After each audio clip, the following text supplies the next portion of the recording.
See you in a sec.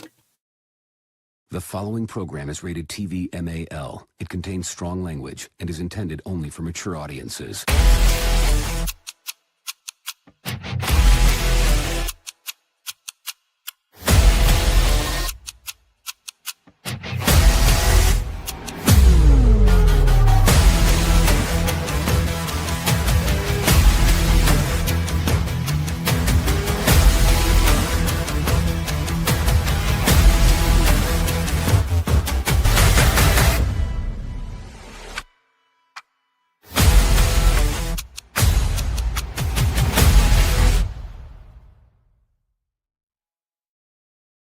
What's going on, everybody? Welcome to the Dark Roast Nerdiness podcast. You got the full panel tonight. We got a few things to discuss. It's been a little 2-week break as usual. Hope all of y'all are doing good out there. I'm not going to do the applause stuff. Eventually, hopefully, we'll have our own little intro thing. I just kind of see too many people using it. It's kind of like, I don't want to be like those fuckers. So, gentlemen, how have y'all been these last 2 weeks? Well, I'm here now. I'm glad to be back, y'all. I'm glad to have everybody on tonight. We got a few good things to discuss.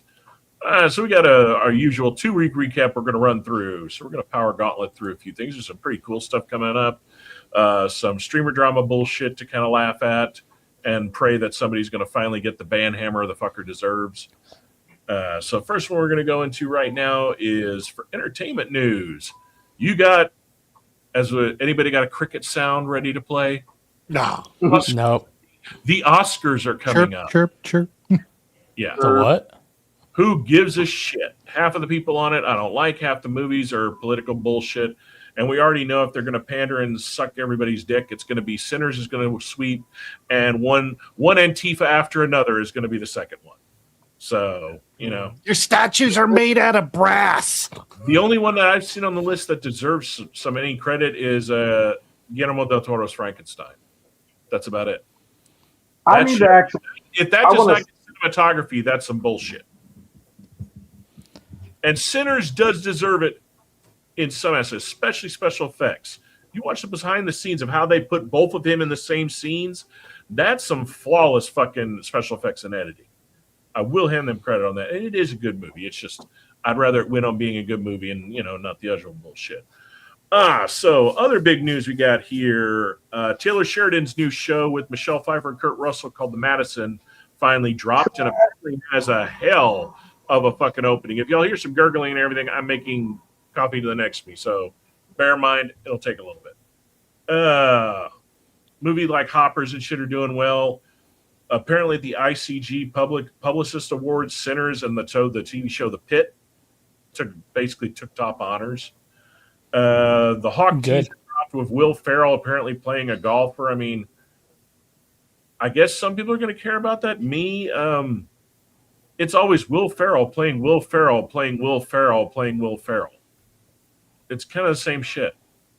Let's see. Paramount and Skydance have apparently bought out Tyler Perry's stake in BET Plus and will phase it into Paramount Plus. Yellowstone's Marshall's just dropped recently and has already secured a second season. And let's face it. It's not that bad. It was dumb as shit for letting Taylor Sheridan go. Hey, Entity. What's going on, Entity? Other than that, not a whole lot of other big shit. Got a few trailers we're going to watch later on that'll kind of go more into what's going on coming down the pipe. Gaming headline newses. So let's see here. Microsoft has revealed details on the next Xbox, which we're going to talk about in a few minutes. Apparently, I'm going to be eating a little bit of crow about talking shit about the AI bitch running the show because apparently what they're about to do to Xbox is literally going to put them side by side with Valve and the Steam box. So should be interesting. And they picked a pretty cool name, Project Helix. So Monster Hunter Stories 3 Twisted Reflection just dropped. WWE 20K26, Fatal Frame 2 Crimson Butterfly remake comes out. Actually just dropped on the 13th.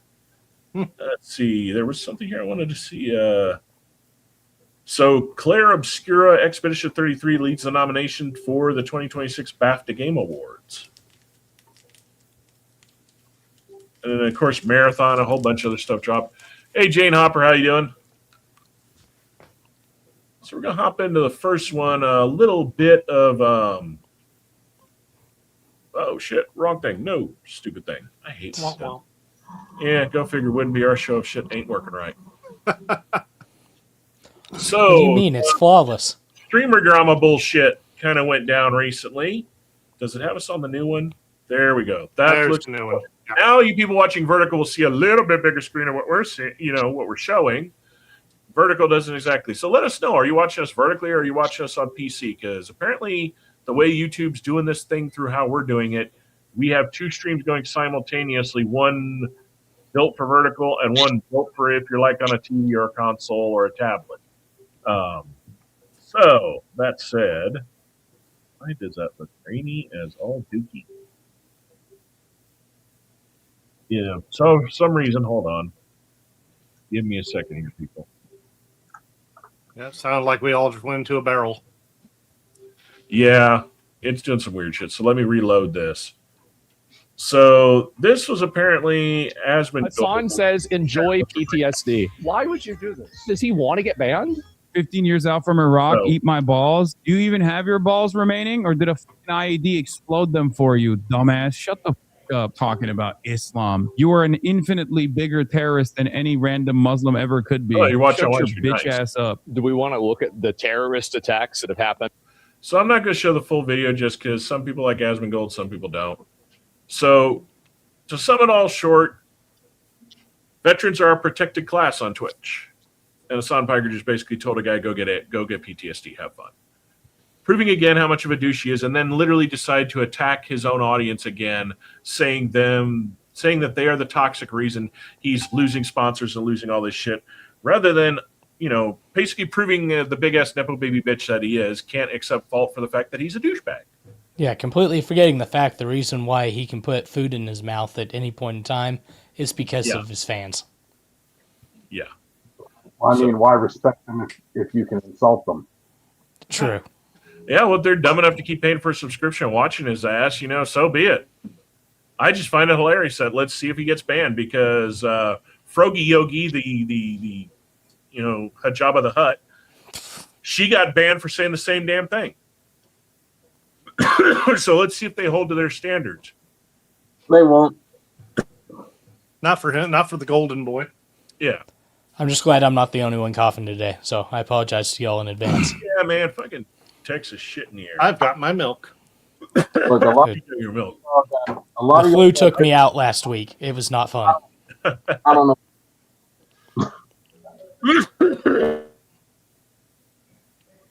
I don't believe. I got sick from being in the rain. Come on, I thought you had more constitution than that, sir. I thought Hey, you had been in the Navy. I thought you liked water. I stayed out in the rain. Like, I was out there. I was cold. Okay, now I'm back after hacking up a damn lung. Jesus Christ. To be fair, I did go change my socks because of that, so that I wouldn't get sick. And you took a nap in the car. Hey, you were in the car too, taking a nap. I don't even want to hear it. All right, save it for when we talk about it. Jeez, YouTube. All right. Next big news. Let me switch that over so you lovely people can see more of it. So over the last couple of weeks, Nathan Fillion, on either his personal channel or the Once We Were Spaceman podcast channel or Alan Tudyk's channel, has been releasing these Instagram videos. So we're going to watch all of the videos, and then I'm going to break down what has been said, because a lot of people have asked questions, and they have confirmed a few things. So here you go.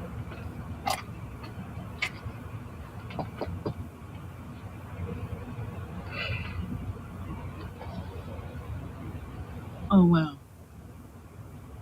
Does this mean it's time? It's time.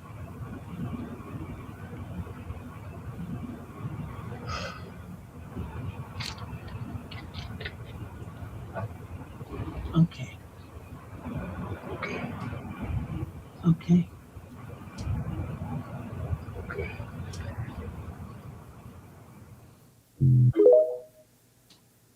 Volcano, I'm so excited.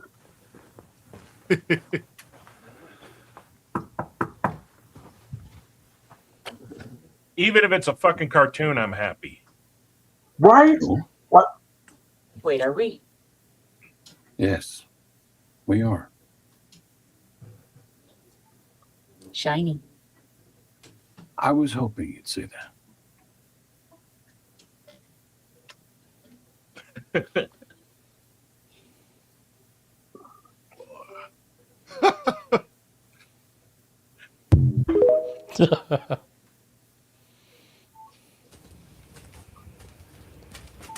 I like how they're doing these. It's out of order. Saw this coming. That's what Summer said. It's about what I think it's about, huh? It's about what you're thinking about. Well, okay then. Well, okay then. Sad thing is, though, we're not going to have Ron Glass because he passed away. From my own. Yeah. But you could bring his. Well, he didn't have a son, so no, scratch that idea. Just make him a clone. I'd ruin it. It's funny they have him in the rookie uniform. Well, because she does the show, the sheriff TV show. So We're that's both in our. You son of a bitch. Oh. Are we doing this? Oh. We're doing this. That woman does not age. No. No. I Surprising. mean, she has had some work done, but it's good How do I work. get out of here?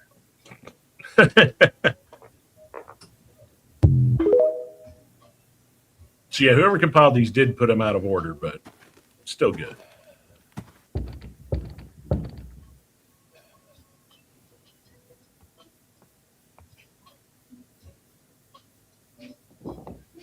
We don't want any. He's Well, gained we- a lot of it's me, weight it's- in the face.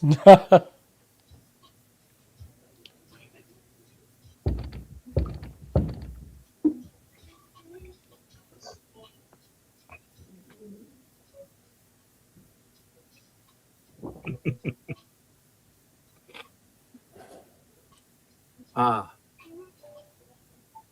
I thought I might see you. And here I am. So, it's happening. Oh, it's happening. You know, even though they blacklisted him, I got to agree with a few people that have talked about it.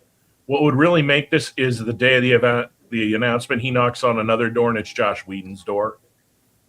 Yeah. Because really what Whedon was booted for was not as bad. He was Me Too'd. Yes. Whoa. Oh. Now, let's face it. I've known chefs who are bigger dicks than he was on a set.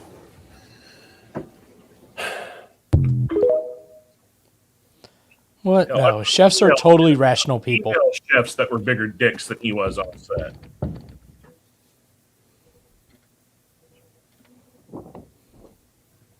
Well. Well. Has the day finally come? The day has finally come. I knew it would. Yeah, a little creepy when you do that.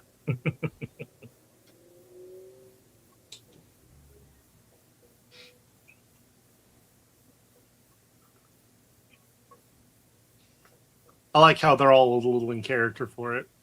Yeah. The sad part is I didn't realize. I was trying to find the ones that compiled it. This one doesn't have the most recent one. So most recent one is Alan Tudyk. Yeah, but I'm interested. That's what's raising the questions is that's why I'm thinking possibly a cartoon because you could do it in the space taking right off after the first season. True. Or you retcon Serenity, which could work, but at the same time would be kind of bad because Serenity just had a great ending. And They're not going to. He's going to be. Yeah. He's going to probably be involved, but he's more than likely going to be involved as a writer. So let me see if I That can. or I'm or like he writes flashback. it. Oh, I'm just saying, he writes and directs, and Whedon's out. Hey, buddy. I'm not gonna do this without you. Oh, are you in? Okay. I slap. I'm just excited when I get I slap. I'm a leaf on the wind. So here's what we know so far. The first question that was responded, it's not bobbleheads as a joke. But this is the one that got everybody worked up. Some of you have guessed convention, podcast, or crossovers. You are wrong. And we all find out tomorrow. Yep. Because tomorrow they're going to be at, I think they're at a convention, and that's where it's getting released, if I'm not mistaken. Is it like California or something? I'm going to see if there is an actual convention going on. No, I think there's a big one, if I'm not mistaken. Because Friday Night Tights guys were talking about it. Because MegaCon is coming up. That's in Florida. But there is, I think, one going on right now. Let me see if it's MegaCon. So I have insides. No, MegaCon is in Florida later this month or next month. Because all the FNT people and geeks and gamers and all of them are going to be at it, and they're having a meetup, and it hasn't happened yet. This entity, I am actually probably going to go see Project Hail Mary tomorrow.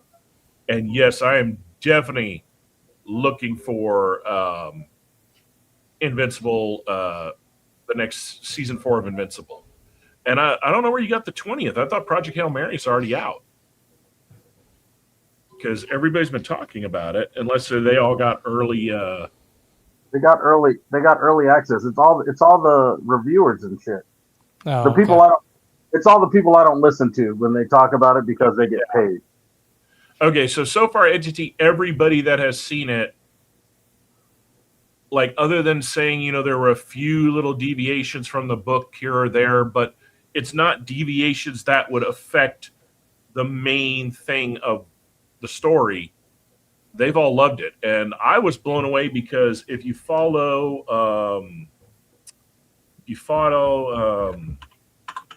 Christ, I'm drawing a blank on his last name. Adam from is it Adam? Mythbusters. Oh, Adam Savage? Yeah, Adam Savage's YouTube channel.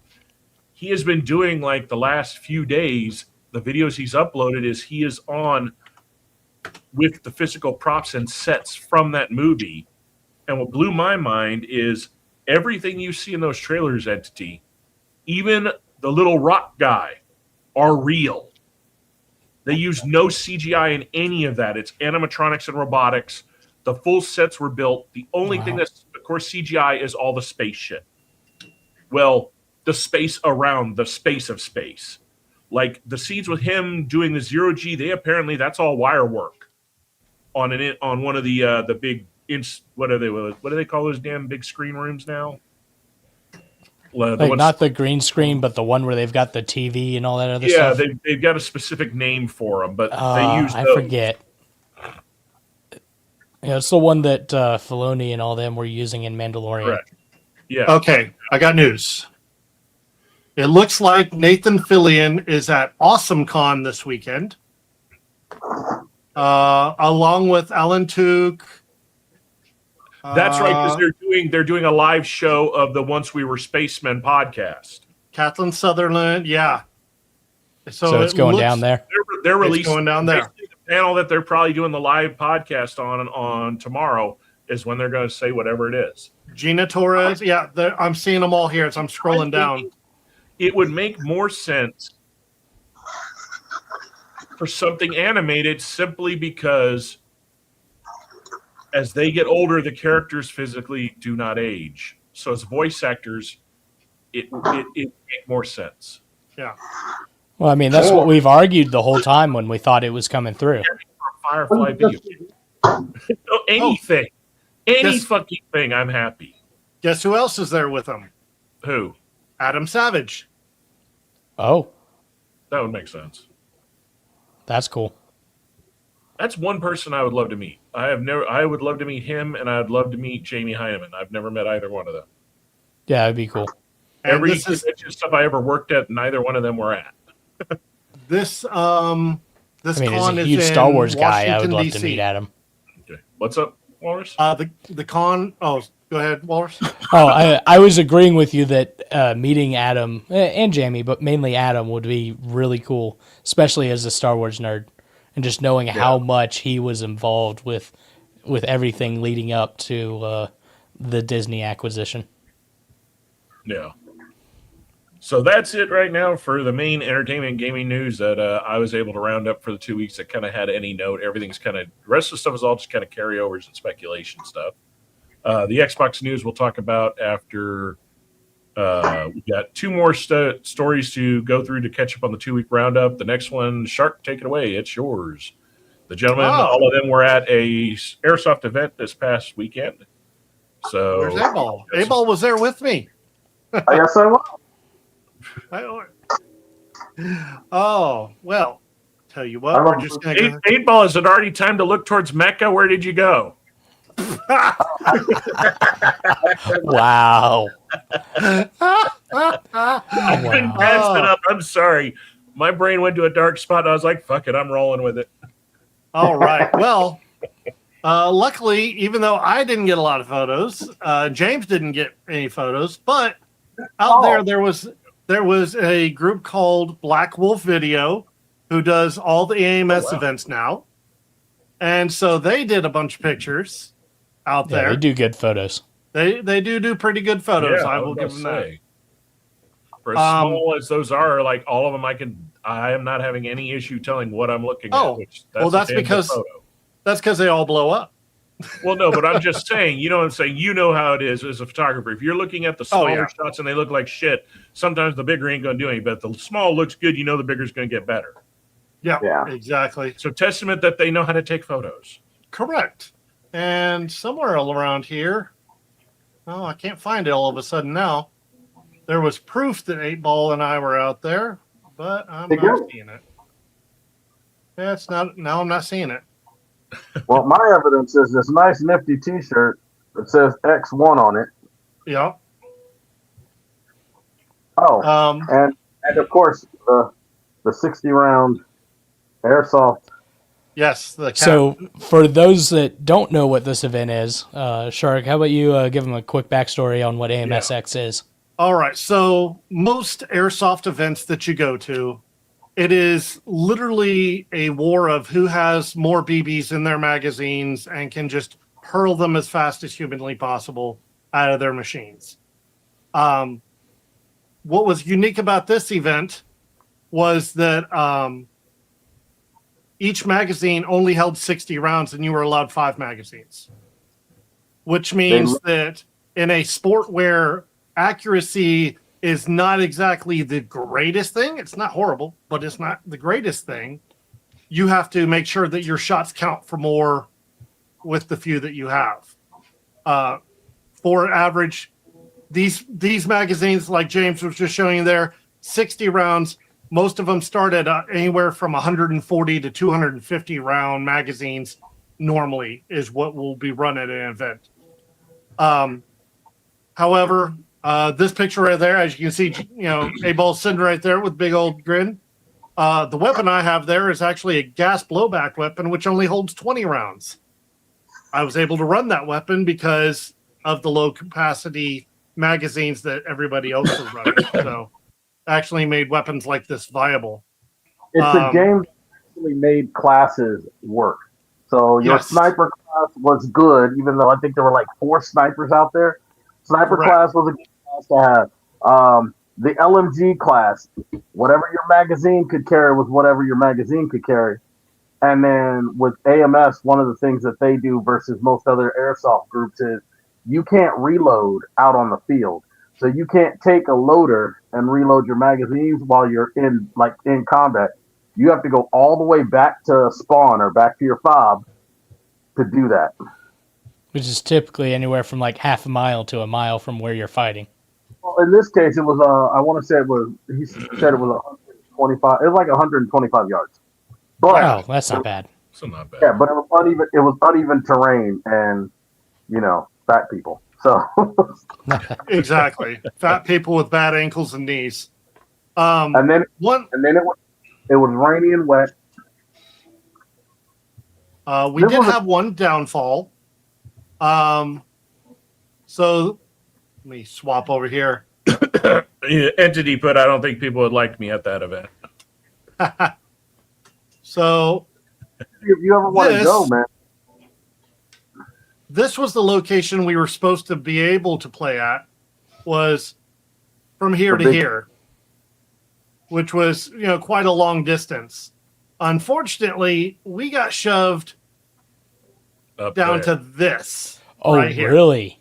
Yeah. This I became figured it. some shit went down, but and like needs of the army and all that shit Exactly. Political reasons happened.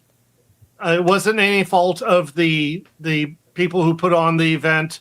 They got the railroad just like the rest of us. Entity has responded. Apparently, Entity has embraced the inner juggernaut. I mean, that's cool as hell. It really and is. The backpack holds that many. Are you walking around with the Phalanx? I mean, no. Well, no. Think about it. He's doing what I talked about a while back. You take a minigun or a machine gun and you run a Bowden all the way from a big hopper. Yep. Yeah. I kind of want to rig my 60 to that because I have one to do it. Yeah. I just got to get the tubing.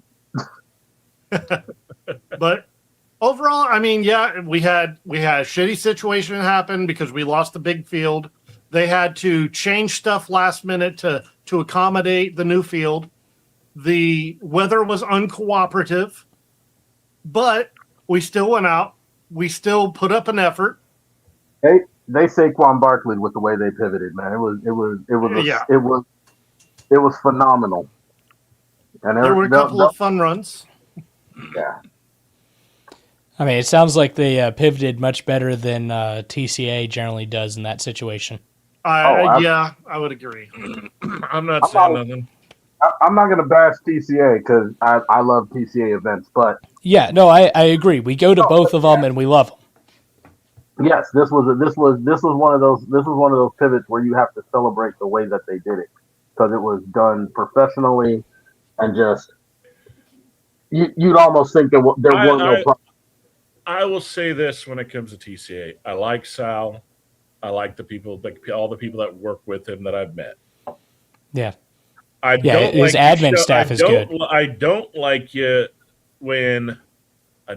fact that the one event we helped with and the one event that they planned out at our local field, they didn't even show up till 40 minutes before start to even start setting their shit up. Yeah. That was a little unprofessional on that one. But they've gotten a lot better since then. Yeah, but there's still some of their rules they need to tweak.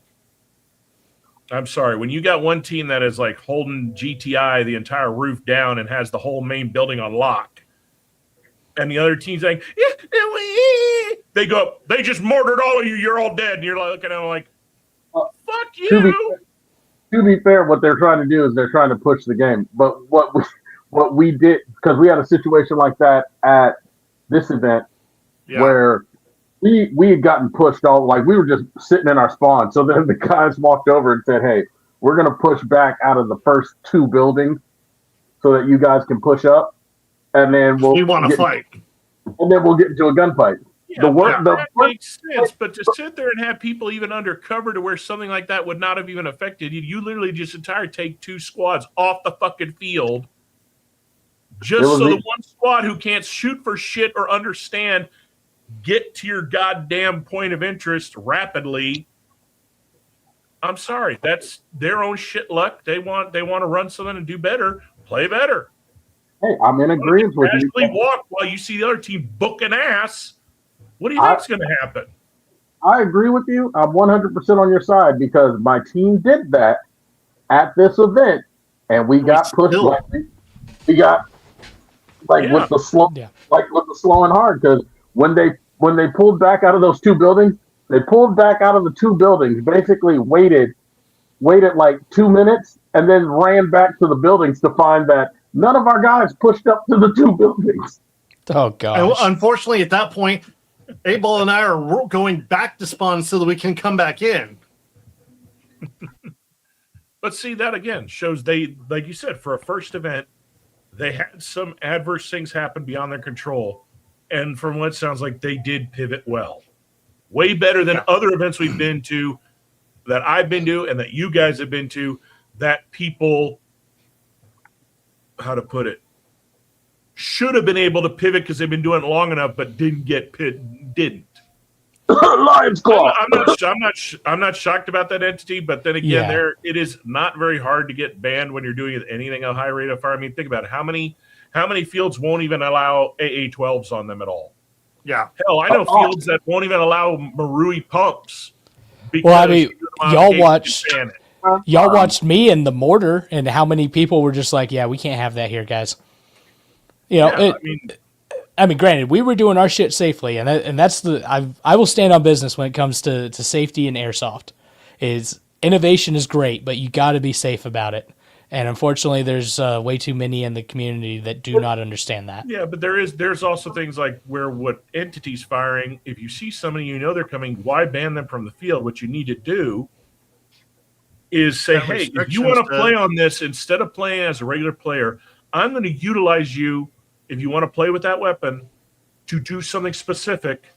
And here's the parameters. Yeah. You need to make sure that you're this far all the time. You need to do this. If someone complains about overspraying, just next time you see a fucker, shoot the asshole next to him. Leave them alone. Let their mangini cool down a little bit, and they can keep going on their way. Or just stick them in the middle of the field and make the teams go tag them to bring them into their side.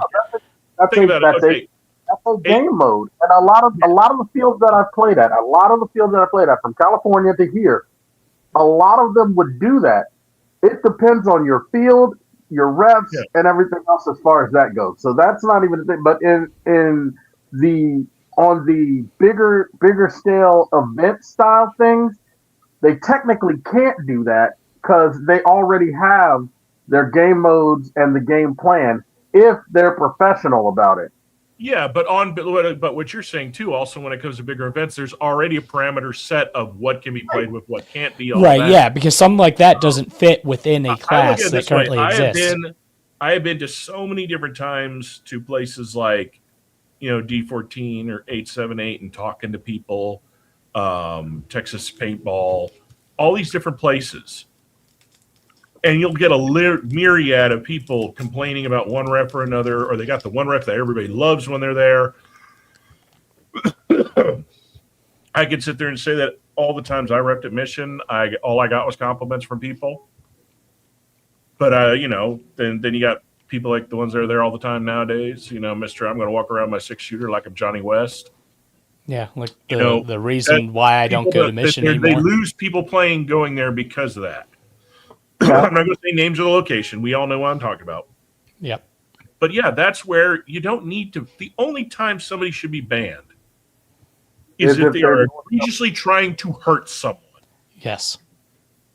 Or if they are going out of their way and cheating at such a high level and have been given so many warnings, and then you don't permanently ban them. You just tell them, you ain't playing the rest of the day, get the fuck off my field.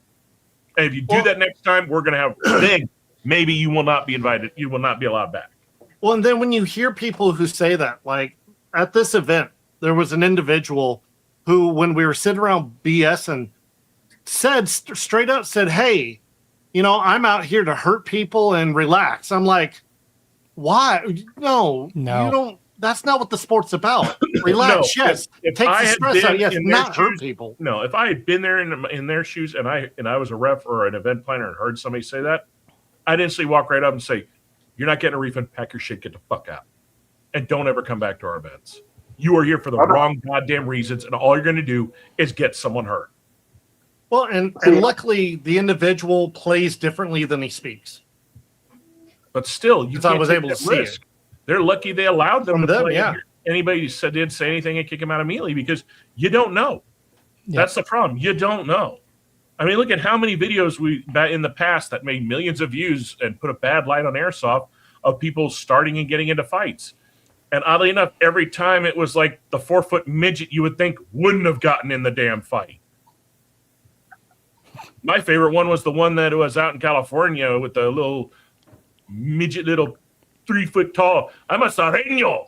And go fuck yourself. Well, I mean, somewhat recently, like within the past couple of years at a local field, I won't say which one, where it wasn't airsoft, but it was airsoft adjacent, where somebody just runs up, rips a mask off somebody and just shoots them point blank in the face, and just continues until they're empty. No, and send them to the hospital. Incident where somebody was actually firing brass BBs at people from an pellet gun. Oh yeah, no, that's how I got my 2 shot out that way. My 6-shooter didn't check anybody. Go figure, because he's a brain dead idiot. Yeah, I got my 2 shot out that way, like straight through the mask and everything. Well, and don't forget, long while back, when we were going to that one event that's no longer there, Grant, wasn't a big fan of the individual, but a dye mask that got shot because it was hit with a ceramic BB. Yeah. No, it wasn't ceramic. Remember, that's what I was talking about. No. I'm talking out at Scarborough. Oh, yeah, that's right. His dye mask got cracked by a ceramic BB. Not only that, I bet you 10-1, all the glass that got shattered on that field was from that same asshole. Probably. Dude, the glass, the fences that got knocked over, the purple smoke that got used that permanently stained stuff, people. Yeah. Oh my God! I'm not going to say it out loud, but you're telling me that Karma came back and their field closed? Boo-hoo. Now, we didn't mean this to be a whole rant on all the bad stuff that's wrong with airsoft, but it hits home for some of us. We need to just do an airsoft dedicated show. We really do. There's so much new.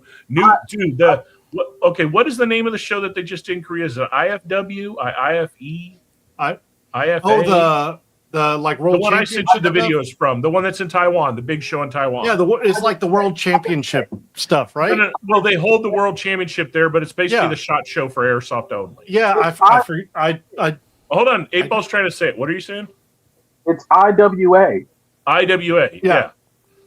There is a whole ass ton of new shit they got dropping, and out of everything they showed, there's only one damn thing. I literally have set up all of the internet search, where you can basically, if a word comes up, it tells you. Uh-huh. I don't know if y'all know it, but Action Army. What are they coming back with? They're not coming back with. They had a prototype for a first of its ever. Oh. Try and think a guess. What's the one gun that in any video game it was in, you decimated everybody, that has never, ever been made into an airsoft weapon? Ooh, I don't know what this is. Never been made, because the FAMAS exists. All of the British shit, all the British stuff exists. Yeah. Is it the DP-27? The Feingewehr 42. I was just about to say the 42. It Nobody exists. No, it doesn't. It never has been made into airsoft. The one you're thinking of was a one-off prototype that guy that used to make the blowback HPAs for M60s built a prototype. And Daytona? Hold on. Daytona built one, but it wasn't an airsoft that he built it out of. What you're thinking of is they made a 1-to-1 metal wood replica, but it wasn't airsoft. It didn't fire. It was a wall hanger. Go to Octagon Airsoft. I'm pulling it up. No, trust me, literally the way they are building this. So get this. Because they built a Stinger. Okay, hold on.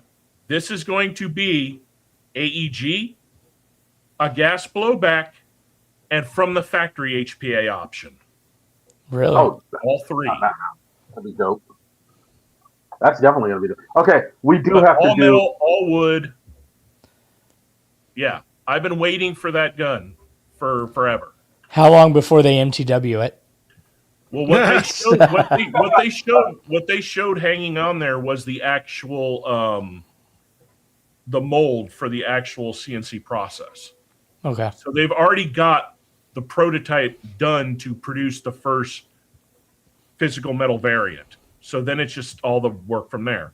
But the way they were talking about, I bet you they will have a physical one at the next show that's working and ready to use.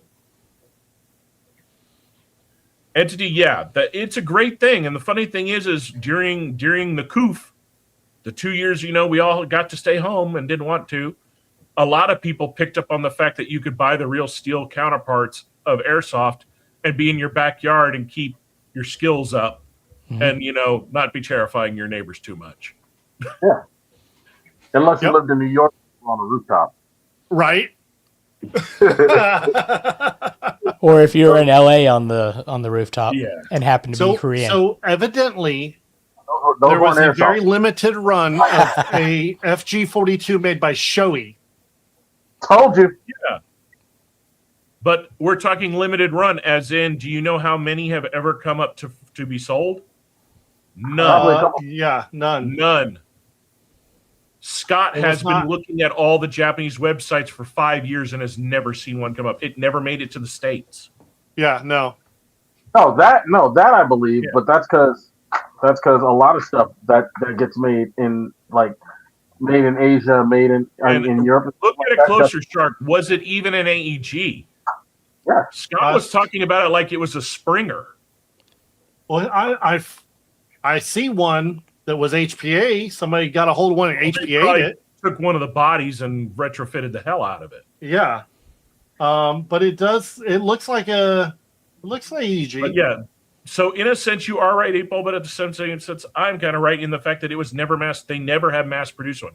No Correct. major company has ever put one out to people to actually use. I'll put it like this. A lot of the stuff that they have out in Asia that they do have, not mass produced, but they have I'm going to say run, so at least 1,000 units of it, at least a couple thousand units of it in Asia that don't necessarily sell over here because of licensing and all sorts of other stuff. Because you can get all sorts of models of the 416 that are over there. You can get the actual German variant of the 416 that they use with the longer barrel and the longer receiver. Guess what else is coming out as an AEG and an HPA? What? The Walter 2000. No, the Walter 2000. No, really? That's good.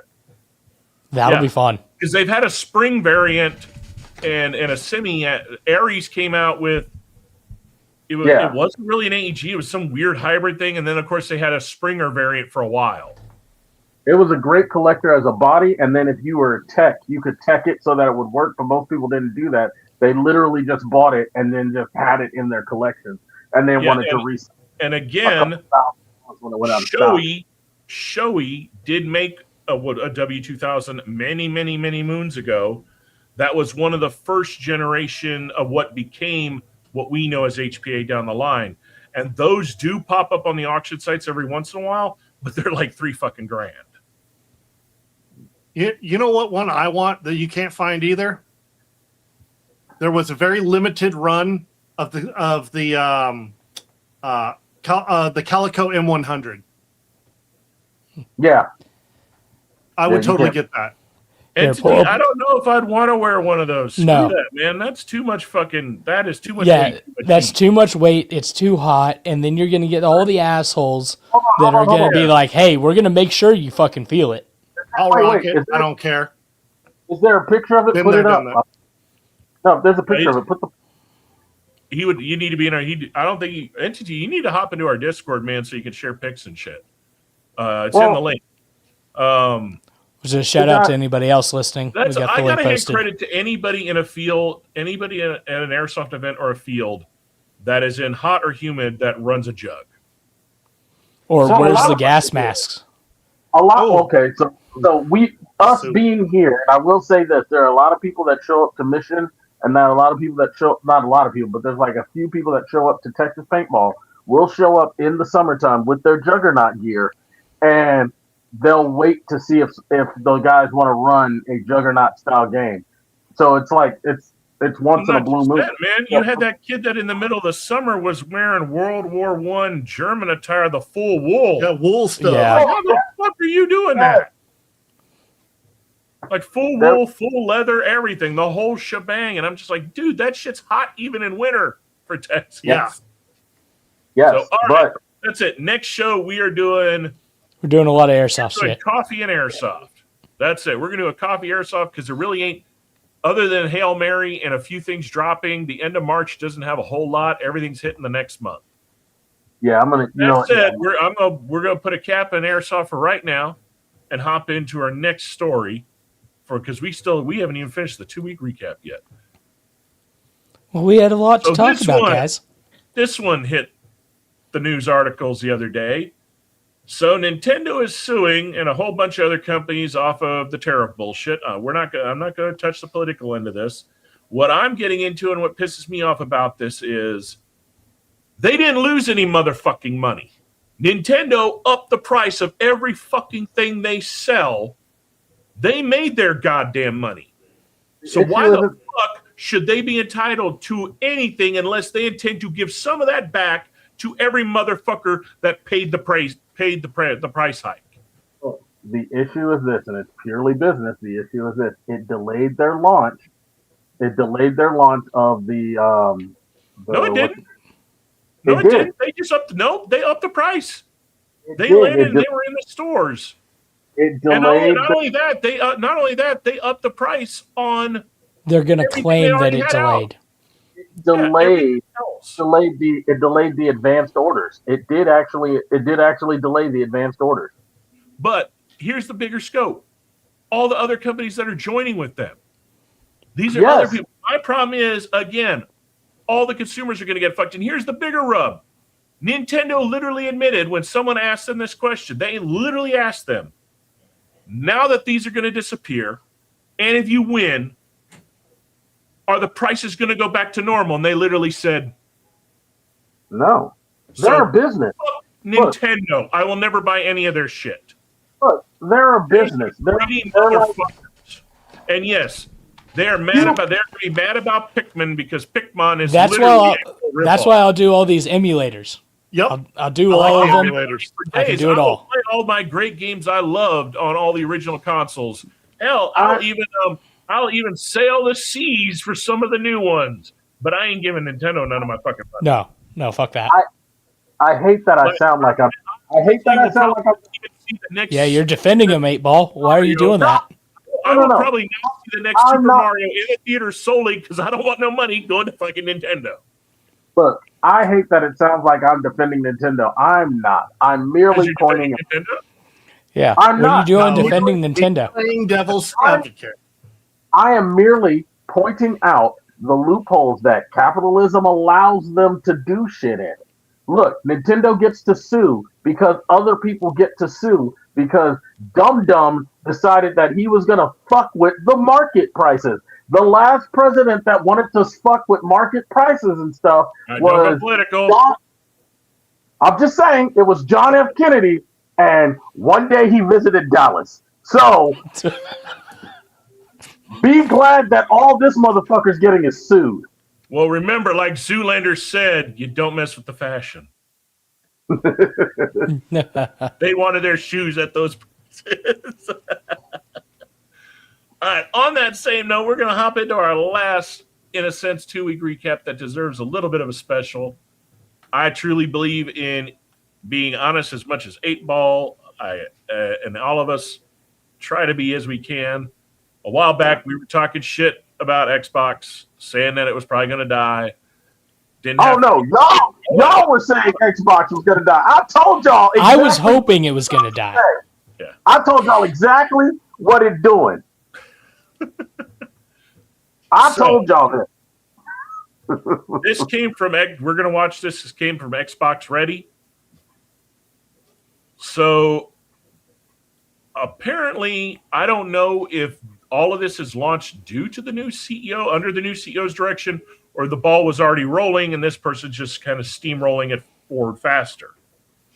But yeah, they did make a big pivot on whatever they're working on. Xbox's new CEO just gave us something to believe in. What's up, y'all? I'm Ray, and this is my channel, Xbox Ready, where we get on and we talk about Xbox stuff. And again, all the videos and everything we use, the links will be in the description. Now, I went into this year thinking that it was going to be awesome from an Xbox perspective between all the first-party games that we're going to be getting, like Fable, Gears E-Day. It's the 25th anniversary. Like, of course, it's going to be exciting, but overshadowing all of that is everyone constantly asking, is Xbox They need to bring back is Microsoft going to stop making Xbox consoles? Is Xbox never gone away just going to be a game publisher? Yeah.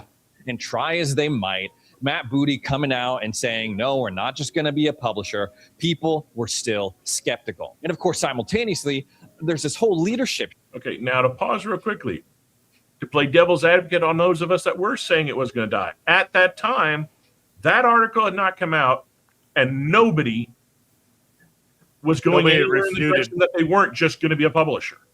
Yep. Matter of fact, they had even You said, but I'm suggested talking about from the articles that were going around and the word of mouth from the change of the handing over of her taking over. Nobody was talking about a console at all. They were all full steam and software only. I told y'all it was in the works. Shake-up going on at Xbox. Phil Spencer stepping down. Sarah Bond out. Phil's being replaced by Asha Sharma. Lots of questions about her, especially with her background in AI. She was having a complicated start, a lot of scrutiny, a lot of questions. And when she did her first interview with Windows Central, there were a lot of positive things that she was saying. Oh, a return to Xbox, a commitment to consoles, a commitment to making great games. These are all things that we have heard before. What does it mean exactly to return to Xbox or make a commitment to Xbox hardware? And today, Xbox CEO Asha Sharma answered that question with a very strong move, and I'm into it. She went onto Twitter and said, hey, we are making a new Xbox console. Right now, it's going under the name Project Helix, and it's going to play PC games. She said, great start to the morning with Team Xbox, where we talked about our commitment to the return. They are the only ones pivoting in the direction to basically fight Valve. Because if the Steam box works good and it's a success, you're going to have to be able to multi-platform. Right. I don't know. I'm going to get on my soapbox here for a moment as a PC elitist. Okay. You need to keep consoles as consoles. They do not get to crossplay. No. They do not get anything that PC gets. PlayStation doesn't get shit that Xbox gets. Xbox doesn't get shit that Nintendo gets. It's an isolated, small thing. I will agree with you on... The tribes have died. The tribes have died. We are all talking to each other now. This is no longer WWE. No, we need them fighting each other so that they don't actually fight against the actual thing they need to be fighting against, so that they don't realize that they have the power. Oh wait, shit, wrong podcast, guys. Yeah, that's also they've already done that. I mean, if you think about it, what the fuck do you think Real Housewives is? Get drunk bitches and watch this dumb shit. I'm actually shocked, man. I mean, think about it. What was it? Bill Hicks said it years ago. Stay stupid, America. Eat dumb shit. Mind your brain. Here's American Gladiators. Watch. Yep. Have brain retards. Beat the shit out of each other. Stay dumb, America. Do not watch what is going on over here. Watch but you have to wait, know. Wait, we're bringing the Gladiators back? Let's go. You wish. Hold on. That is not an American thing. I'm not getting political. This is a historical thing. Whenever the masses came to any kind of upset about what was going on, give them the games. That goes all the way back to ancient Rome. So they've been doing that since forever. So you have to know, with it being Xbox, that's going to go PC route. They're tied to Microsoft. Yeah. So here's what I look at it. I think each console should have at least one or two titles that are exclusive to them. That's how it always was. And then eventually down the line, they get added onto every console. But for the first 2 years, no, you keep it to them. Do I think we should get multi-platforming? Yes, I've always been a fan of multi-platforming, multi-console. The reason why is because us PC purists that still have consoles but prefer PC will always have an advantage because that console is never going to have an Ethernet as fast as you can pump out of your PC, never have a processor as fast, never have the latency. So you're always going to have an advantage. Not to mention that consoles do not run good on high definition, high resolution, 2240, 440 hertz monitors. PCs do. What do you say? Is Xbox... hold on. Xbox player cross-play because without it, War Thunder would be unplayable because... Look. The thing that you're talking about, Helldivers did it. They did that. Yeah. They limited it, and it was one of those things where they had Xbox players salivating, and then when they finally opened it up, they made buku money by doing it. So yes, I kind of agree with you. But Bungie, also, before they went retarded, did the same thing with Destiny. Destiny 1 was a PS only release. Yeah. Then they opened it up to PC, and holy shit, the floodgates opened. Then people that hadn't played it at all still heard that PlayStation players could fight online with people that were on PC. More people jumped in. Then 2 came out, and it was great for a little while, and then they fucked the pooch, and it became a wash, rinse, repeat, looter shooter bullshitter that I sadly don't play anymore and miss because I miss when it was actually good. So on another note, shooters that lost their way apparently came back. Apparently something's going on with the Division 2 that people that haven't touched the game in 4 years are like, holy fuck. I haven't looked into it. We may talk about it a little bit next show because I didn't have time to research into it. But that was another game. The Division games were great when they first came out. I mean, Jesus, you could run through the whole goddamn New York. Damn near. My big thing about the whole integrating PC games and consoles is that they will dumb down controls and mechanics to be able to pander to console, all the time. which I completely disagree with wholeheartedly. Destiny, I can attest, never did that. The minute the console players got on, they were getting their asses smacked by anybody on a mouse and a keyboard. And they still to this day do. I'm not saying there aren't cases of it working correctly, but most of it is wrong. Let Abel have it. Y'all been overriding poor 8-Ball. Give him a second. I'm just saying, PCs have always had the ability to integrate console-style controls. So it's not a thing about the control. I mean, frame rate, all that other stuff, you can modify it with your PC versus with your console. You don't really have any kind of mod capability to do shit. You can tweak the sensitivity on your PC to a point where you can move at fucking breathstrokes. And if you're on console and you're cross-playing with PC, all you can do is get gooder. To bring a military phrase into it, all you can do is get gooder. That's it. So it still kind of evens it out to me, and then it's like it's wanting to do this. My brother played basketball in high school, but when he was in middle school, we went out to the courts at the playground, and he played high schoolers.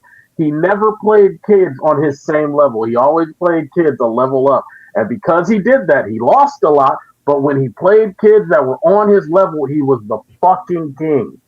Yeah. So, that makes sense. Good coaches used to always do that. Yep. Same reason why the majors would play the minors all the damn time. Same reason why wrestlers, actual wrestlers, not WWE wrestlers, but wrestlers will sometimes wrestle somebody in a weight class that's higher than them. It's just to get used to it so that when you're wrestling at your own weight class, you can do it. Mixed martial artists do this in sparring. They'll spar you with somebody a little bit heavier. They'll spar you with somebody a little bit lighter and faster so that you get used to everything. Yeah. But that's if you're worth the damn. So if you're not, it's a hell of a pivot for them to finally come out and say it. You did say that they were going to do it. I was questioning it because Xbox has never been one to be that quiet that long. So but on that note, we're gonna hop into our next subject time wise, because I know some people got to work. Okay, and since we are talking about things that are a lesson in fragility and sometimes stupidity, it's great to jump right into the greatest thing happened. Season 1 of Derp Academy ended. I don't have to watch that fucking shit. You didn't have to watch it to begin with. No, Imagine you made me watch it to begin with. This is true. You did make us all watch it. No, you fuckers gave us after 2 episodes. No. Hold on. Hold the chat. Hold the chat. I was actually watching it for Star Trek reasons because I wanted to watch it. I was watching it solely going in. I knew it was going to be bad, but I was wanting to watch the train wreck because that's the type of person I am. And the second reason I wanted to watch it is I wanted to see if there was anything that could redeem some little bit of it, kind of like Strange New Worlds has had its hit or misses. Lower Decks has its hit or misses. And Prodigy, for the most part, even though it's for kids, I thought was a solid goddamn story. But those are all Star Trek. This is freaking Degrassi in space. Hold on. That's exactly what I called it. Yeah. But here's the thing.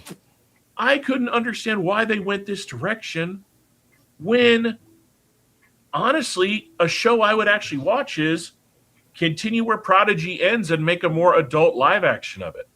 Hell, they already had 3 of the characters from it pop up in the background of Strange New Worlds and Academy.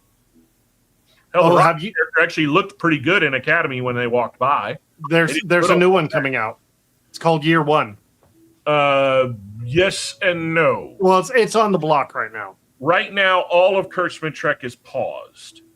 So to go into what I was going to say, Gene Roddenberry's son came out and in a very political way he said, I am looking forward to the direction of the new leadership for Star Trek in Paramount versus what we have had. It's a nice way of saying Kurtzman and the guys that made these decisions, fuck off. Yeah. Bye-bye. What I love is the one character in Academy nobody had any issue with. Robert Picardo is the guy being the biggest douchebag to everybody online. Go figure. All because he's married some woke-ass bitch. The things men will do when they get the poonie, even when they're old as fuck, is funny. Hold on. Let's see what he put here.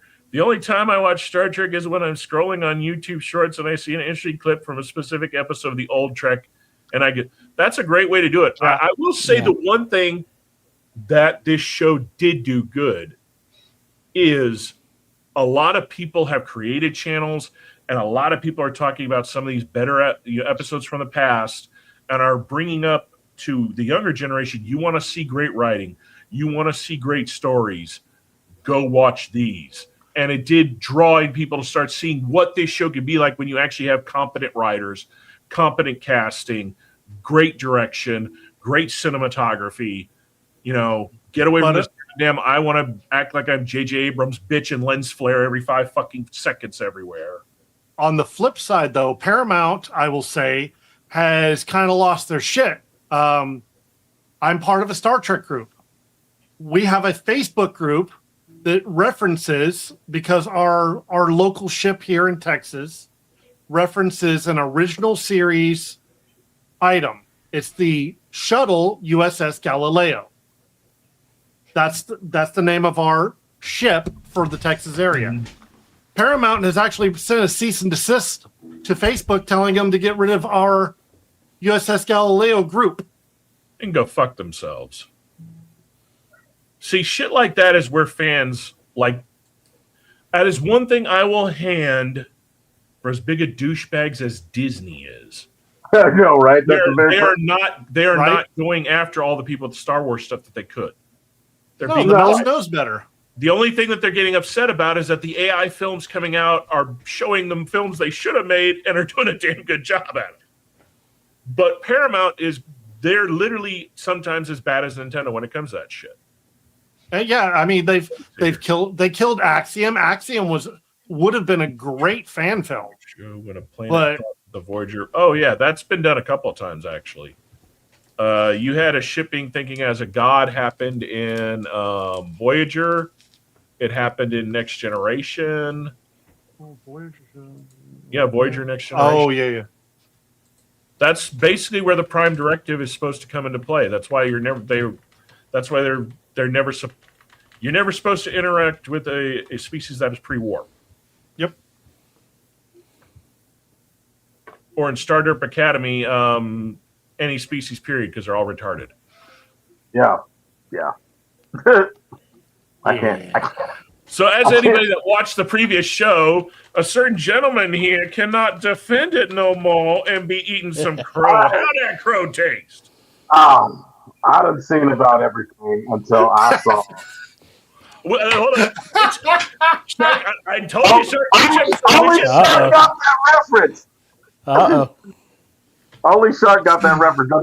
That's a Jim Crow from Dumbo reference. Yep. If y'all didn't, I caught that quick as it could be.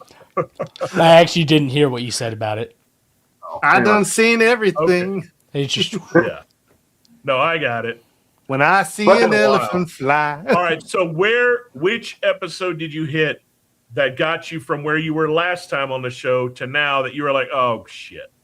I went up 3 episodes from where I had stopped, and I was just like, the fuck? All right, wait a minute. Okay, so that was if you went up 3 episodes. I can't remember how far you had watched. 5. I had stopped. Yeah, I'd stopped at 4. Yeah, because 5 is the episode about Sam, particularly, but just about her, right? You had not watched that one yet, and I told you that episode would pivot you, and then everything after it. Am I right? So how did you like the whole? I'm going to save my team by invading the mind and giving the feminists and kill them all. the fuck? No, we need a little bit more context because I didn't see. Gentlemen, as much as you hated the show, take it from a different retrospect now. Watch it solely to laugh your ass off at it because it just gets so ridiculously dumb. Dude, there are scenes where they're like, what are we going to do? Our shield generators are down. The shields are down. To 5 minutes later, the shields blocked all the fire. Yeah. These No fucking writers can't even remember what the fuck they wrote 2 pages No prior. explanation as to how the shields came back up. Not to mention, I'm not going to ruin it entirely, but they get entirely saved by supposedly almost 1,000-year-old piece of technology that shouldn't even be fucking working anymore. Right. Well, no, because what's her name's in there? From the mechanic. So she knows how to work on it. No. The mechanic, The 500-year-old mechanic. Well, no, she knows how to work on stuff. But what I'm saying is, they basically had MacGuffin shit happen. It was like entity. Which one are you calling the USS Vengeance? So if you're talking about the Kelvin movies, they didn't call it the Vengeance. They actually called it the Dreadnought, and that was a badass ship. Yeah. Like honestly, if I was in Star Trek, my ass would be captaining that motherfucker. That was like the stealth bomber. Dude, that was the Defiant on steroids. Yeah. That was literally built to destroy and only destroy. No, the best. The scene where the fucking deflector shield gets the fucking blast doors. It's like, oh shit. The best ship in all of Star Trek, and Shark, you have it, the USS Defiant. Right up there. The USS Defiant is the ship. That was actually called they actually called that the Dreadnought. The Dreadnought. Now they may have been later down the line, maybe have given it a USS designation, but in the actual movie they referred to it as the Dreadnought, or at least Khan did. The Defiant got destroyed, and then its sister ship became the Defiant because they wanted to erase the San Jacinto. No. I will argue this as much as the Defiant is a beautiful ship. Okay, you know what? Entity's correct. It is. So the day was actually called the Vengeance. USS Vengeance is a Dreadnought class ship. Okay. I'm going to have to rewatch that movie because I didn't catch them actually saying the name. I just had to look it up. Dreadnought. Okay, good job, Entity. Damn. No, you are right, Andy. I don't think it's a hot take. That was a badass fucking ship. But the problem is that is not in the normal timeline. The Kelvin movies are their own timeline. Yeah, that's side quest shit. That's how you retcon all of Kurtzman Trek. Discovery, all that shit happened in the Kelvin timeline. Clean That would slate. be nice. The only thing of Kurtzman that stays in the timeline is Picard season 3. That's it. Hell, all the Picard. No, I keep all the Picard. I'm okay with this so far. No, I finally got around to watching Picard. No.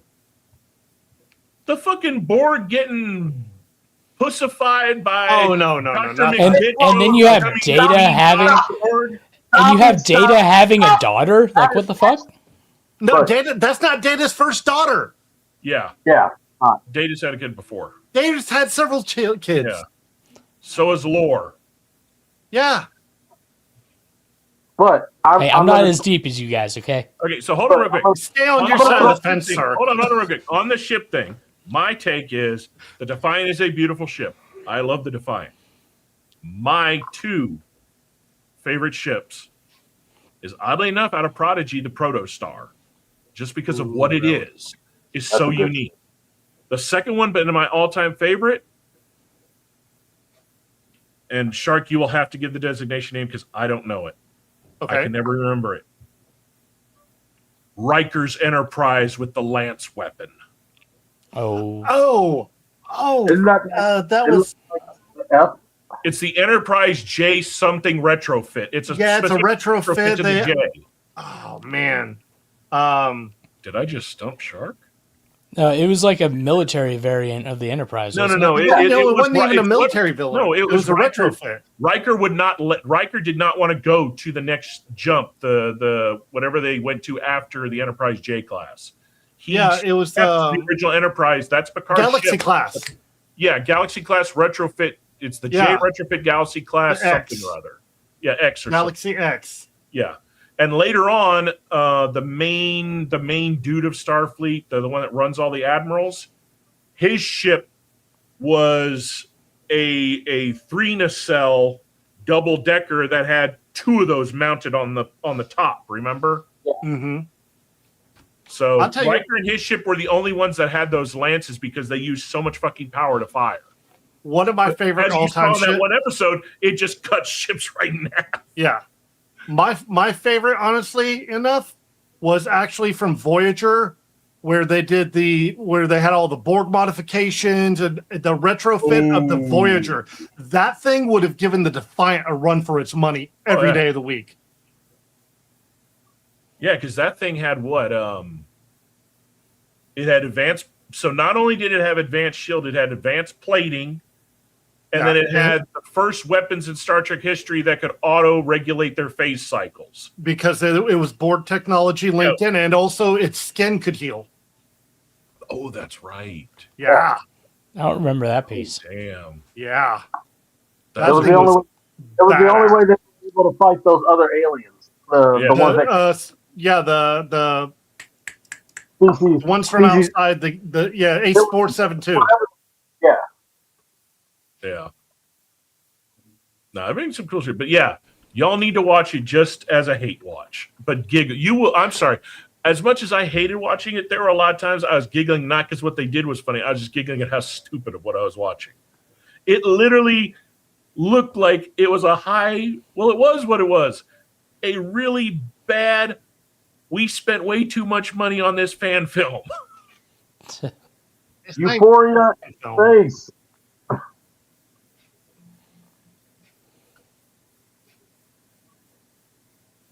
Oh wow. Damn, okay, Shark, you and Entity need to talk more. This man knows his shit on ships. 700 meters long, USS Vengeance, 1,500 meters in the movie for reference. Yep. The biggest aircraft carrier is 330 meters. Yeah. That's the other thing I will say that I hate about Academy that I hated from the get-go. Their ships look like shit. I don't understand. They look like flying Tonka toys that aren't connected to each other. What is this whole, we're going to have it floating away and have modular. Only specific species ever in Star Trek had the technology to do that, and they were never the species that would ever give that to anybody else. Ever. Yeah, not to mention, if they're still operating off the same information as, Discovery, they had to, because remember, dilithium went out and they couldn't warp anymore. The nacelles wouldn't work. Period. The end. Well, we can just talk about the size of scale. They keep fucking with it throughout the whole thing. Because they don't understand how space works. That's the biggest complaint I had from day one about all of the Kirkman Trek, in a sense, especially as it progressed into Academy, which is the minute Discovery jumped into the future, they forgot that one of the fundamental tenements of Star Trek has always been there is a level of realism to the science of how physics and everything operate. They forgot because they're too dumb to understand it. I will say this. If you've watched The Expanse at all, and then you go back to try and watch Star Trek, as far as as far as the physics of space works, you just start hating everything. No, the best Star Trek when it showed to the reality of technology into space and how we could achieve it was, oddly enough, First Contact, Zephyrin Cochrane's ship. Yeah. But it still was rooted in science. No, The Expanse, you cannot compare The Expanse to anything. The Expanse is the only show, only space show in the history of all modern space shows that you had NASA engineers watching that show, literally on YouTube's videos, going, "I can't complain. That's what it would be." I effing love ships, sci-fi, and real. That's why I'm thinking about joining the Navy. Also, I'm obsessed with the sizes of ships because I want to know how big they are compared. Yeah. That's right, shipmate on the Navy. You want to know what pisses me off when it comes to ships? There is one, when all these well, I wouldn't say idiots, a lot of them are good. There are good creators that create the whole best sci-fi ships videos, the list of the best spaceships ever done. Why does everybody leave out the ship, Captain Harlock's ship? It's never on any of those lists. All they ever bring up is the Yamamoto. They don't ever bring up Captain Harlock's Space Pirates' badass fucking ship. You know what? I don't. It's never on any of those lists. Because Battleship Yamato. No, because Battleship Yamato, like the Spaceship Yamato, came out and it dwarfed it as far as popularity goes. So unless you're like an anime nerd, unless you're us, an anime nerd, and you can delve back into it. Arcadia was good. Yeah, Arcadia was Arcadia was badass. Hell, another good ship design, fucking Orville. Yes. Yeah. Orville's a good looking ship. Right. There are a lot of them. I think from a utilitarian standpoint, the redo of Galactica was damn good. Look, if we're going to go utilitarian and we're going to start talking about stuff, I'm going to go with the Saratoga from Space Above and Beyond. That's my ship. Okay. It's Star Wars Venator. You got to go. I don't know. You Venator. go there. Hey, if we're just picking from all across, okay? That's it. Fly the ship from Fly of the Navigator. Fly of the That thing Navigator. was fucking awesome. Pee Wee Herman voicing a ship. Yeah, and but it could none of them. shift. None of them would stand a chance if you think about firepower and level of destruction to the last Gunstar. Though I'll argue. When it came to picking my movie posters, I had a chance to get the foil Japanese release of Last Starfighter. That was almost going to replace Last Dragon, but Last Dragon has a place in my heart because me and my dad always watched it. So did you hear? First of all, I'm glad that you watched Last Dragon. Secondly, did you hear that they're doing something? Of course, I got to give my respect to the Shogun of Harlem. In fact, is it wrong that when I saw the video of that little idiot in New York running up and going all of the snack bar and throwing that thing, I was like, he stole Shonuff's hairdo? Yeah. Yeah. Oh man, I forgot what I was. Oh, did you hear? They were talking. I think they're talking about doing a continuation of The Last Starfighter. Yeah, that has been in the works from what the last I read about it. It's a rights issue, is where they're stalled at. Okay. One of the companies that own part of the rights doesn't exist, so they don't know who owns those rights anymore. But apparently, the guy that did the first already had a script. There's already been a script for a long time. What The did you say? Retribution from Star Citizen, the Battle Cruiser from Elite Dangerous, and the Forerunner Dragoon Dreadnought from Halo. No, those are badass. That's what I'm saying, man. It blows my mind that you could have all these references of great ships, even especially in Star Trek, and the idiots that created this show literally did every ship design, even to the enemy ships, are ships nobody's going to give a fuck to even remember in a week. Yep. That's sad. I know people that never, ever liked Star Trek, but could look at the Enterprise and say, I got to admit, though, the ship looks cool. Well, and not to mention, like you were saying, in the realism aspect, right? When you look at things like Next Generation stuff, you can see that ship actually being built. Like, it's feasible. This shit they're doing now, like, well, hell, give credit where credit is due to J.J. Abrams. The very first Kelvin timeline movie showed you building it on Earth to scale. Yeah, and it was realistic of how they would build it. Mm-hmm. Oh, let's. Here's one thing, Shark, because you didn't watch far enough into the episodes to get into. that you're going to love from the Star Trek physics standpoint. They quantum in and out of atmospheres. You want another burn? That's how you get a planet to burn. Exactly. Yeah. And they do it all the time in this. That's also, can we just state the fact that Halo has the best names for ships? Example, Forward Onto Dawn. Yeah, I was just gonna say like the Pillar of Autumn. When Bungie was good before they came out. Pillar of Autumn, I like that one more. I genuinely feel like if the world was to build a legitimate space battleship, it would look something like the Pillar of Autumn. Yeah. I feel like that was a legit build. Or the Sulaco from Alien. Hold on. Yeah, well, another good ship none of us have mentioned that is very utilitarian and to the point of what we would build if we had the technology, because that's how they designed it in the show. The USS O'Neill, Stargate. Oh yeah, the O'Neill was very pish posh.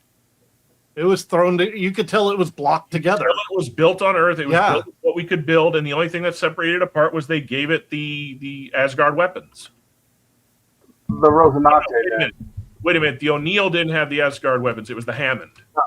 The Hammond had the Asgard weapons on it. The O'Neill was just built. But the Rosinante is actually the most utilitarian ship that's badass. Would be the Rosinante is everything in the Expanse. Their designs are exactly how, if we were already out in space with what we have now, how we would build something.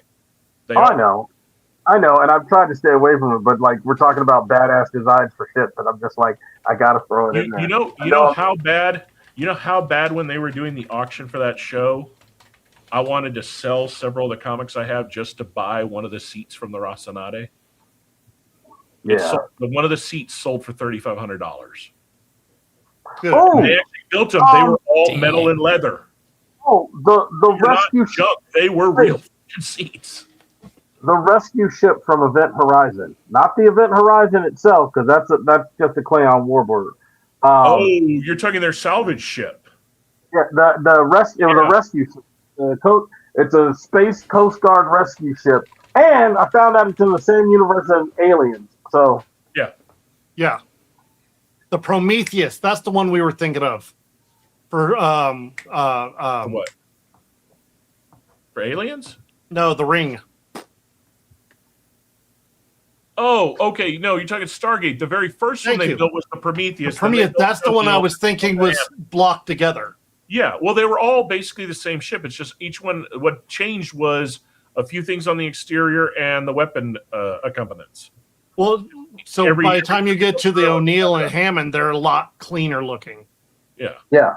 But you're right, Prometheus, that was the first one. Because there was the Daedalus, the Prometheus, and the Odyssey. Another design of ships that do their function and are built to a believable standard, the fucking puddle jumpers in Stargate. Oh, yeah.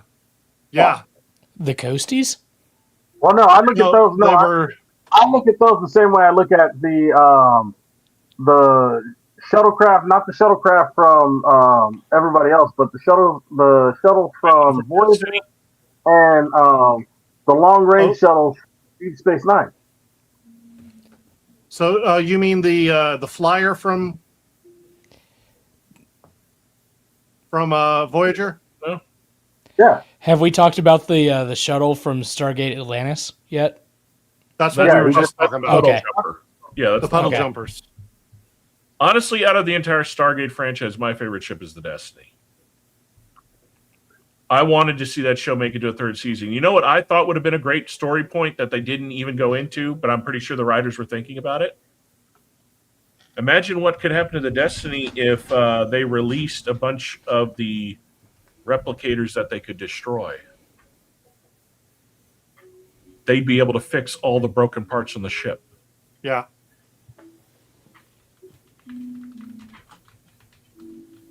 I mean, fair. I'm hoping. All I'm hoping for with the Stargate news we talked about a while back is I would love to have some reference to what happened to Destiny somewhere in that season of this new show, or bring on some of the people from it to let us know that hey, they made it back, or some of them did come back, or Even a reference of people jumping in a gate going to the Destiny ship because they figured out how to do a jump that far. You know, did we mention a single ship from Battlestar? I don't think we mentioned it. I feel like we did, though. Galactica. No.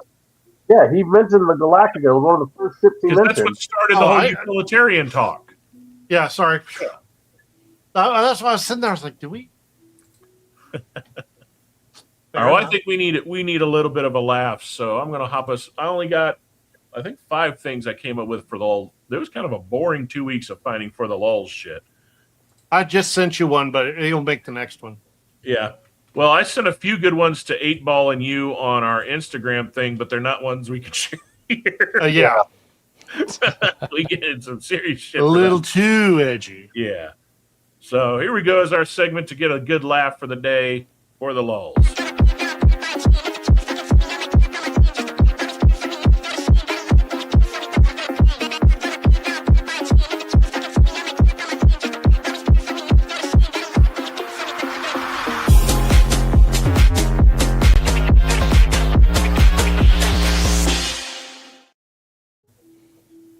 All right, first one for the night. The Lysol commercial told me to disinfect things I touch most. I have a feeling this is going to burn.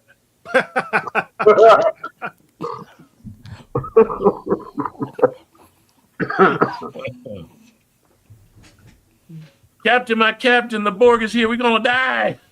You die! Yeah, I've seen that one before. You got a new comment. What? I can't see the comments right now, Shark, so you're going to have to run them right now. Said also... Captain on there? Captain on there? Since Bert and Ernie coming out, I look at my first coat hanger differently. Oh!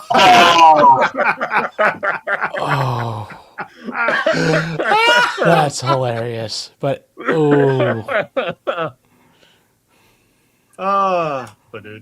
would you bother? It'll bother me.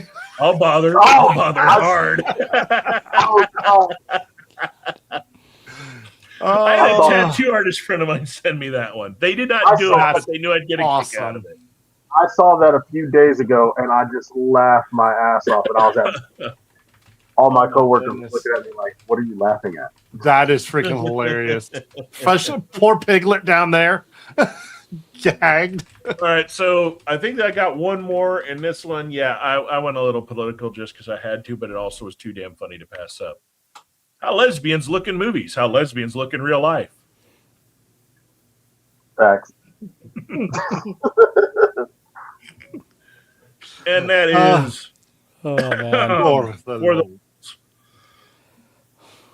like I said, man, it was kind of a slow one this week. Like normally my feed sends me some funny shit. This one, it was kind of like everybody's like, all right, we're gearing up for spring break. We don't give a shit to try. Let me close that over here and go back. There's too much going on. Yeah, but in times like this is where you really got to laugh, man. That's what people don't get. No, you do have to laugh, but it takes a minute before it kicks in. Well, no, remember, one of the hearings that's happening because of this stuff is a hearing about the FCC and satire. Yeah. Oh, no, the one, I'm not going to go, this is not, I will state right now, this is not political. This is just an observation of hilarity. Yes. Watching fucking, what is his name? I always forget which Kennedy he is. The old one from Louisiana. Robert? Oh. No. The one from Louisiana with the draw. Oh, I know what you're talking about. Yeah. He spent 10 minutes to get to the point of trying to describe how bad for your health a Starbucks caramel vanilla macchiato is. He couldn't even say the word macchiato. He didn't even know that they made caramel or vanilla syrup. And I'm thinking, motherfucker, if you are that out of it and you are that dense, get the fuck out of political office.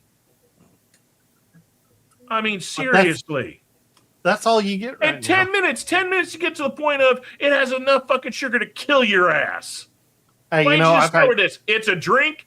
This is a Coke. A Coke has 200 calories. A Coke has, this is how I would have done it. A Coke has 25 milligrams of sugar. This is a Starbucks venti macchiato. Is it bad I can only think of Larry the Cable Guy as you're doing this? Can has.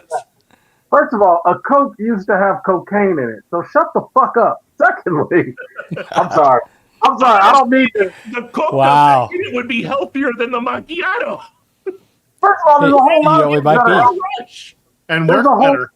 than the macchiato. And you'll lose weight. Like water. Encourage people to drink fucking water. That's all you have to do. You don't even have to spend any Senate time on, these sugary, fatty, whatever the fuck drinks that they make are kind of bad for you. We already know. We have the number one. This is the most American thing you can be, and that's diabetic. Yep. All right. So to put that into a simple point, anybody that believes the FDA knows what the fuck they're doing is a joke. Yeah, they don't. Got to remember, these are the idiots that for 60 years allowed red dye number 5 and shit. And they knew. They knew about what it is. Chemical component in Agent Orange, they told you could put in everything you consume. Well, to be fair, they're also the same people who, just like the rest of us, can look at the going around where it's the guy that looks like Walter Brimley, and he's got a pile of sugar in front of him, and he's going like full on blow into it, going. Well, I mean, between Red 5 and all the Tylenol we can slurp up. Oh man, you gotta love the fact that the minute that saying came out, I'm doing this to spite him. It's like, yeah, in 8 years when your kid comes out all, you'll have really been proven right. There's no scientific evidence about acetaminophen being the cause of autism. What'd you say? I said, I'm sorry. There's no actual scientific. You know what? I'm not gonna take that from you. I'm not gonna take that. Blame. Hold on. Look at the screen. Blame entity. The man asked that he shall receive it. And the fact that all three of us have that on our soundboards right now. Right. Wait. Was this the one you were talking about, Wolf? Let me hold on 2 seconds here. Which one? Is this it? No. This was an actual video. This was a guy who was an actor that looked like looked like him, and he literally had a pile of sugar on a table, a la blow, and was literally going headfirst into it and coming back up covered in sugar, going diabetes, and he did like 3 trips in a row. Oh, that's awesome. Well, I mean, diabetes is the way you say it. I mean, that's the correct way of saying diabetes. Yeah. The better. Oh man. So speaking of I'm listening. Things that'll keep you up and keep you going, we got our roaster of the month.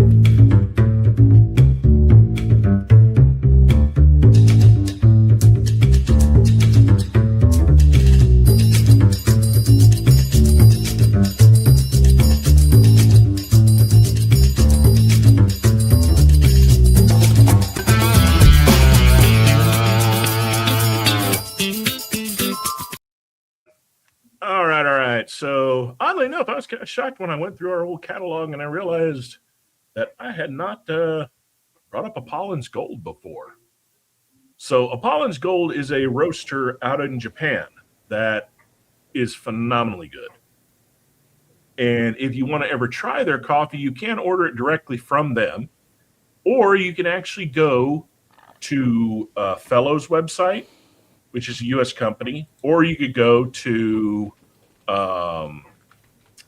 XBloom, the machine that Walrus and I showed that one show. Their website, you can actually buy Apollin's Gold. So if you want to save on shipping, you can go through 2 companies here in the U.S. that do carry some of their products. But they're just very unique. If you want to get kind of just a general idea of, let me see here. If you want to get kind of a general idea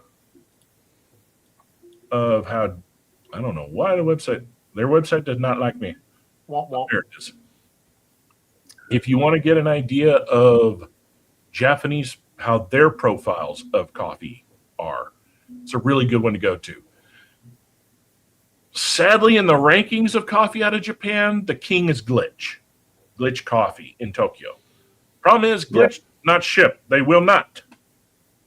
So I literally have a feeler out to anybody I know that travels to Japan that if they go, let me know, and I will shoot them $200 fucking through Venmo to buy me everything at Glitch and bring it back with them because I've never had a chance to try it. I've got a friend that goes to Japan regularly. Yeah, tell them about Glitch Coffee. It is amazing shit.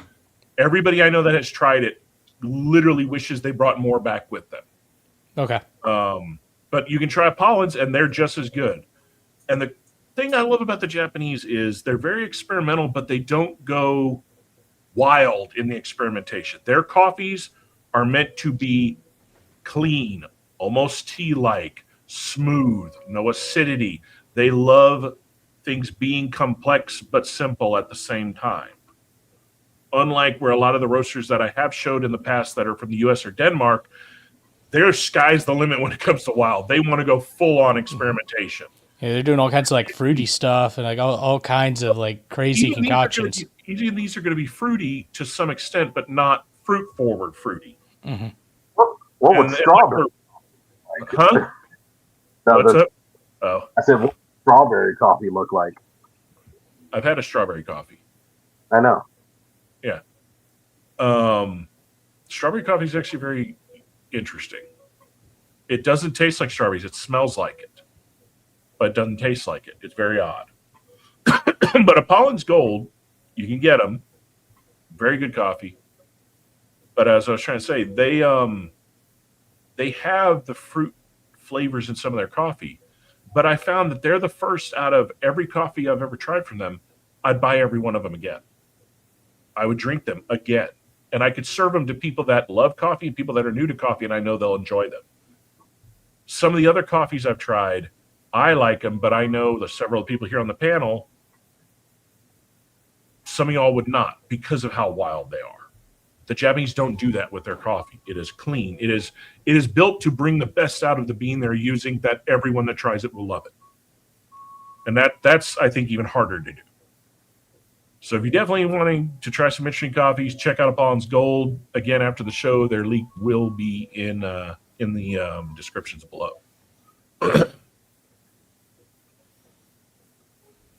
Oh, fuck. I don't think your VTuber that you follow is going to be... there's no way they're not getting banned playing those games. I mean, I loved the Postal games, but yeah, those are not a stream friendly at all. And the funny thing is, I think literally Postal 2 was the worst offender of them all. You would have thought the newest one was the worst. No, Postal 2, I mean, Christ, everything that was in the Postal movie was in Postal 2, like the game. Why they picked U-Bowl to make that movie is what literally made that movie fail. U-Bowl kills everything that man touches. I don't know why they keep letting them make video game movies. Like, nobody saw House of a Thousand Corpses? I think he's the only one that... You mean House of the Dead? House of the Dead. Yeah, because I don't think anyone else, when they want to make these movies, wants to try them. You got to remember, up until Resident... Like I said, a lot of them don't need live action movies. No, most of them don't. Or if you're going to make them, you make them off of a spin-off of things that happen in the game that people wonder about, not the game itself. You don't give it enough of a reference that you're going to be like, this is shit compared to what I played. You give it enough to where this is nostalgic. I understand. Oh, so that's what happened that I never got to see. You don't give them enough to discredit it, just enough to nostalgia love it. I would like to see a Time Crisis movie, though. Oh. I would want to see a movie. Time Crisis would make an amazing show. Ooh. You could get at least one solid season out of the first game alone and another one out of the second game. The third game kind of went to donkey spunk. But you know what? I want it animated. I want them to save on money. I know animation's expensive, but in comparison, I'd rather them do an anime than do it as a live action. The hunk is a weird. Okay, Entity. Have you seen the mod? So modders already have modded the hunk in the new Resident Evil video game and turned him into Shrek. So a big, massive, growing Shrek is basically lurching after you in the halls. And whoever did the animation on the Shrek actually looks as good as the movies. So that's the Roaster of the Month, ladies and gentlemen. If you want to try their coffee, feel free to. If you like it, let us know. If you don't, let us know. If you have a coffee roaster that you like, leave it in our comments. Let us know. We're going to hop right in here to What the Tech and go play us our intro. And Sharky got the help.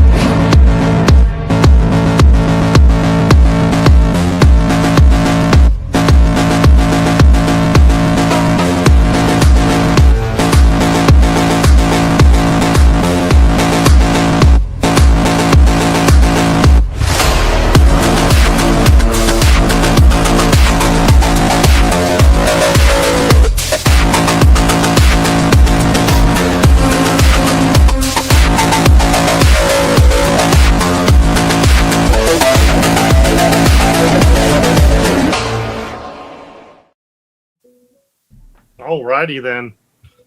Well, a few things to cover this episode. We're going to kind of get into how California and friends are going after 3D printers. Iran found out they have some friends in cyber places and trying to figure out if Google's going to be appling my Android or not. So dig right in. Yep. All right. So, yeah, it turns out California now. You say it correctly, California. Let me make a disclaimer first. This has a political aspect. We will not be covering that.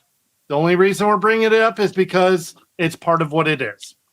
So and another way of describing that, anytime you bring up California, you have to be prepared that there's going to be no lube because Gavin likes it that way. Exactly. But it's not just California. It's also their psychos to the north, Washington, and Smoker, Colorado. All three of them have put out House bills that aims to ban 3D printers. Specifically at this moment, they're targeting anything related to firearms. Hey, you got to give some credit to Colorado being able to do anything, considering the clouds surrounding that place gives everybody a fucking secondary high. Yeah. No, because for Washington, rich people I'm shocked areas. that they remembered what tech was, considering everybody exited them back in the summer of love. There's a whole bunch of them in Spokane that, need to come up with new crack pipe ideas.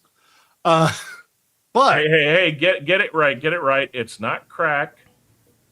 It's meth. Meth grows in a bed. Meth is easier to make in a cold climate. They're too poor for crack. Got it. They just never got it up. It never got up that far. It kind of hit the Rockies and went, we could do happy right here. Anyway, so all three of these. For those, I'm talking shit. No, my grandfather lived in Coeur d'Alene, Idaho. I've been around that whole area a lot growing up. And even back then, yeah, Spokane, nice to the north of Spokane. The south, it is literally one of those towns of the don't cross the railroad tracks, lives up to its name. You don't cross the goddamn railroad track. Let's see what entity's got here. I wouldn't even go into that this time, entity, but yeah, it's getting a little bad. Yeah. Okay, I will say one thing on that. This is my one little bit of political for this show. Bill Maher handed Shifty Boy his ass on a platter when Shifty Boy tried to do the whole, it's a racist attack for the ID thingy. Which Bill Maher responded, you don't want an ID for boat, but you're the same asshole that told us all that we needed an ID, a birth certificate, a card saying we got the jab to go eat at a fucking restaurant. So, well, on that note, big win to Bill Maher. Our three almost famous cry. Watch that episode. He almost made Shifty Boy cry. It's fucking hilarious. Then I'm gonna get through this segment. Stop. Why would you vote somebody into politics with the last name Shifty? It says everything. Stop it. No politics. Do we need to like play the derail with chain? a guy with the last name Roofy. What's the point of me? I ain't do it. I ain't do nothing. I ain't do nothing. So, California, Washington, and Colorado all have House bills aimed at banning 3D printers from producing firearm components. But let's face These it. are the same idiots that just said an AR-15 is more powerful than an M4 assault rifle. Well, let's face it.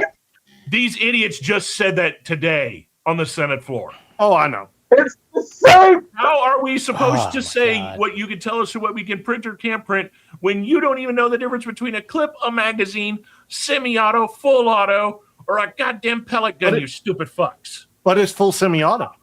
Look. Can I just say this one thing? Can I say one thing? It's just one thing. 223 caliber can take your arm clean off.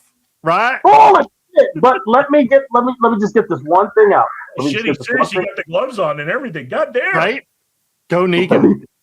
Let me get this right, one hold thing on. out. Let the man talk. Let the man cook. I'm looking at you. If you know nothing about guns, you can literally just Google the shit. You can literally Google, and if you don't believe in Google, you can Gronk the shit. And if you don't believe in Gronk, because Gronk also part of the resistance, you can just chat GBT it, and it'll give you the same fucking answers that'll be accurate. But don't even do that. How about this? Since you always seem to want to use veterans, and you always want to seem to talk about the military, and you always want to seem to talk about how much you love and care about us, and all this other shit, why don't you go ask one homeless infantryman who's sitting out there anything about a fucking firearm? Guess what? He will give you the specs. He will give you the God damn it! Oh, man. About that goddamn gun, because I'm so tired. Look, if you want to have, Ebo, read this. Read it. Hold on. I can't. I'm doing it. It comes up too small on my phone. I literally can't read it. Well, guns don't hurt people. Wait on a minute. I forgot that SIG exists. Okay, so never mind. I'm not even. You're getting me off track, and I'm not even gonna fight that battle because fuck them. But yeah, it's literally the one SIG that I can't fucking stand, and I'm a SIG boy. It's the P320. I've hated the P320 since it fucking debuted, but fuck it, we're not gonna get into that. I'm just gonna stay on. I'm staying on. Pause 1 second. I'm not gonna take you off track. I'm not gonna rail you. I just want to say one thing before I forget it. I have never been a fan of any gun that doesn't have a physical fucking hammer. Me, I'm a FUD too. Me and you're FUDs, but that's cool. But what I'm saying about it is this. All you have to do is the bare minimum of fucking research. So when you say stupid shit like, oh my God, the AR-15 is more powerful than the M4, they're the same fucking thing. Oh my God, a 223 can take your arm off. Just like what, a fucking a Grendel? You know, a 9mm blows the lungs out. You must have saw that Beowulf. Yeah, you got the Beowulf, which brings up to the exact point of why they're terrified of someone like Brandon Herrera actually winning, because he has handed their asses to him at every hearing he's ever gone to. Yep. But all they literally have to do is the bare minimum of research. The bare minimum of research that you can talk to anybody. That's more than they're willing to do. Yeah, they don't give a shit. They don't want to because they're all about what they want to get done. They don't care because they know the average American will only watch for 10 seconds and is too stupid to go over and use Google. What I'm talking about. If you really want to fight the gun battle, and I will say that, if you really want to fight the gun battle and you really want to get out there and say, we can let you keep these guns, but we need to make sure that people don't have these guns, you have to know something about the fucking gun. You can't just rely on before we get taken off the air, drop Lucille, because that is technically the W word you're holding. Oh, it's the foam one, but I know, but you know what I'm saying? They kick Scott off for picking up something that was plastic too. Oh, okay. I will. And I'll take off the gloves. I'll take off the gloves so I'm not threatening anymore. No, that's what do you think has irritated me since I was in fucking middle school? In middle school, I asked those same questions. Can't these fucking idiots pick up a goddamn book for that's when I realized they don't care.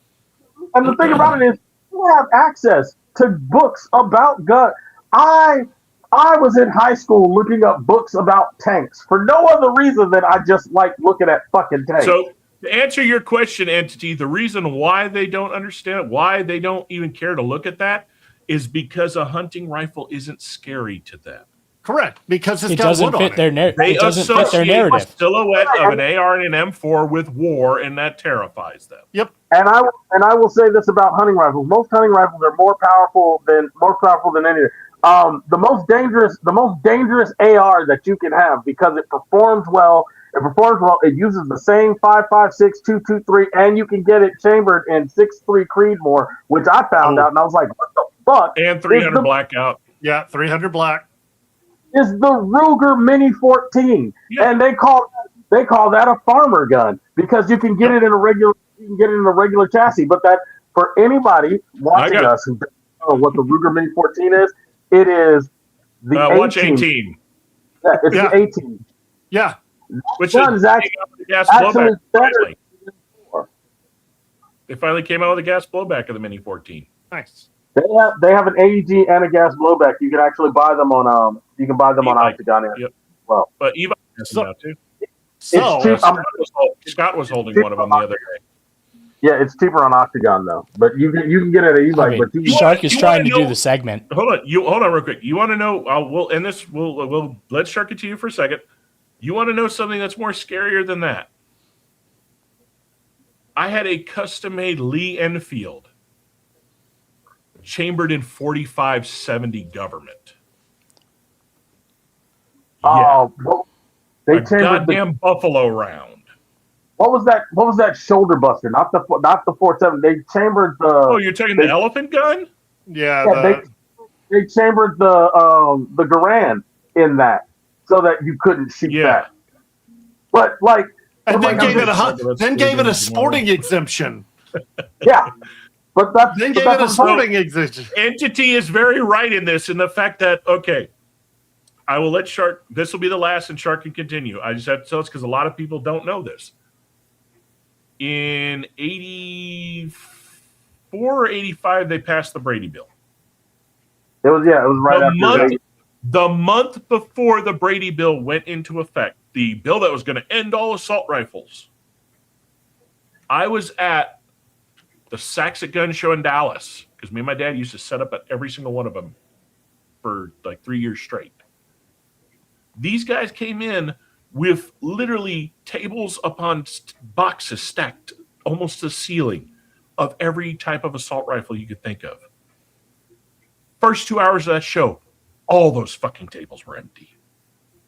That bill, these things didn't stop shit. You are right, Inty. All it did was everybody was thinking, should I buy one of these scary guns? Went out and bought 10 of those scary guns. Which we left my dad left that show with a really nice Ingram. Look, if I really wanted to mess with if I really wanted to mess with the government and do some stuff and get me a gun, I'd just get me a BAR.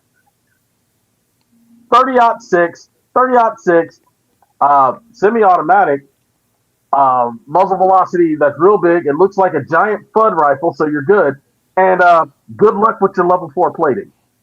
Yeah. Well, not just the level 4. This brings up something I've never thought of till now. Could you imagine if you had one of those and you actually had to use it in a situation? Think about all these, we'll say, let's go. You got guys that are used to pop, pop, pop, brat, brat. Imagine the look on their face when they're pop, pop, pop, pop, and little brick walls are flat, turning into fire. All I see right now is, do we have a problem here?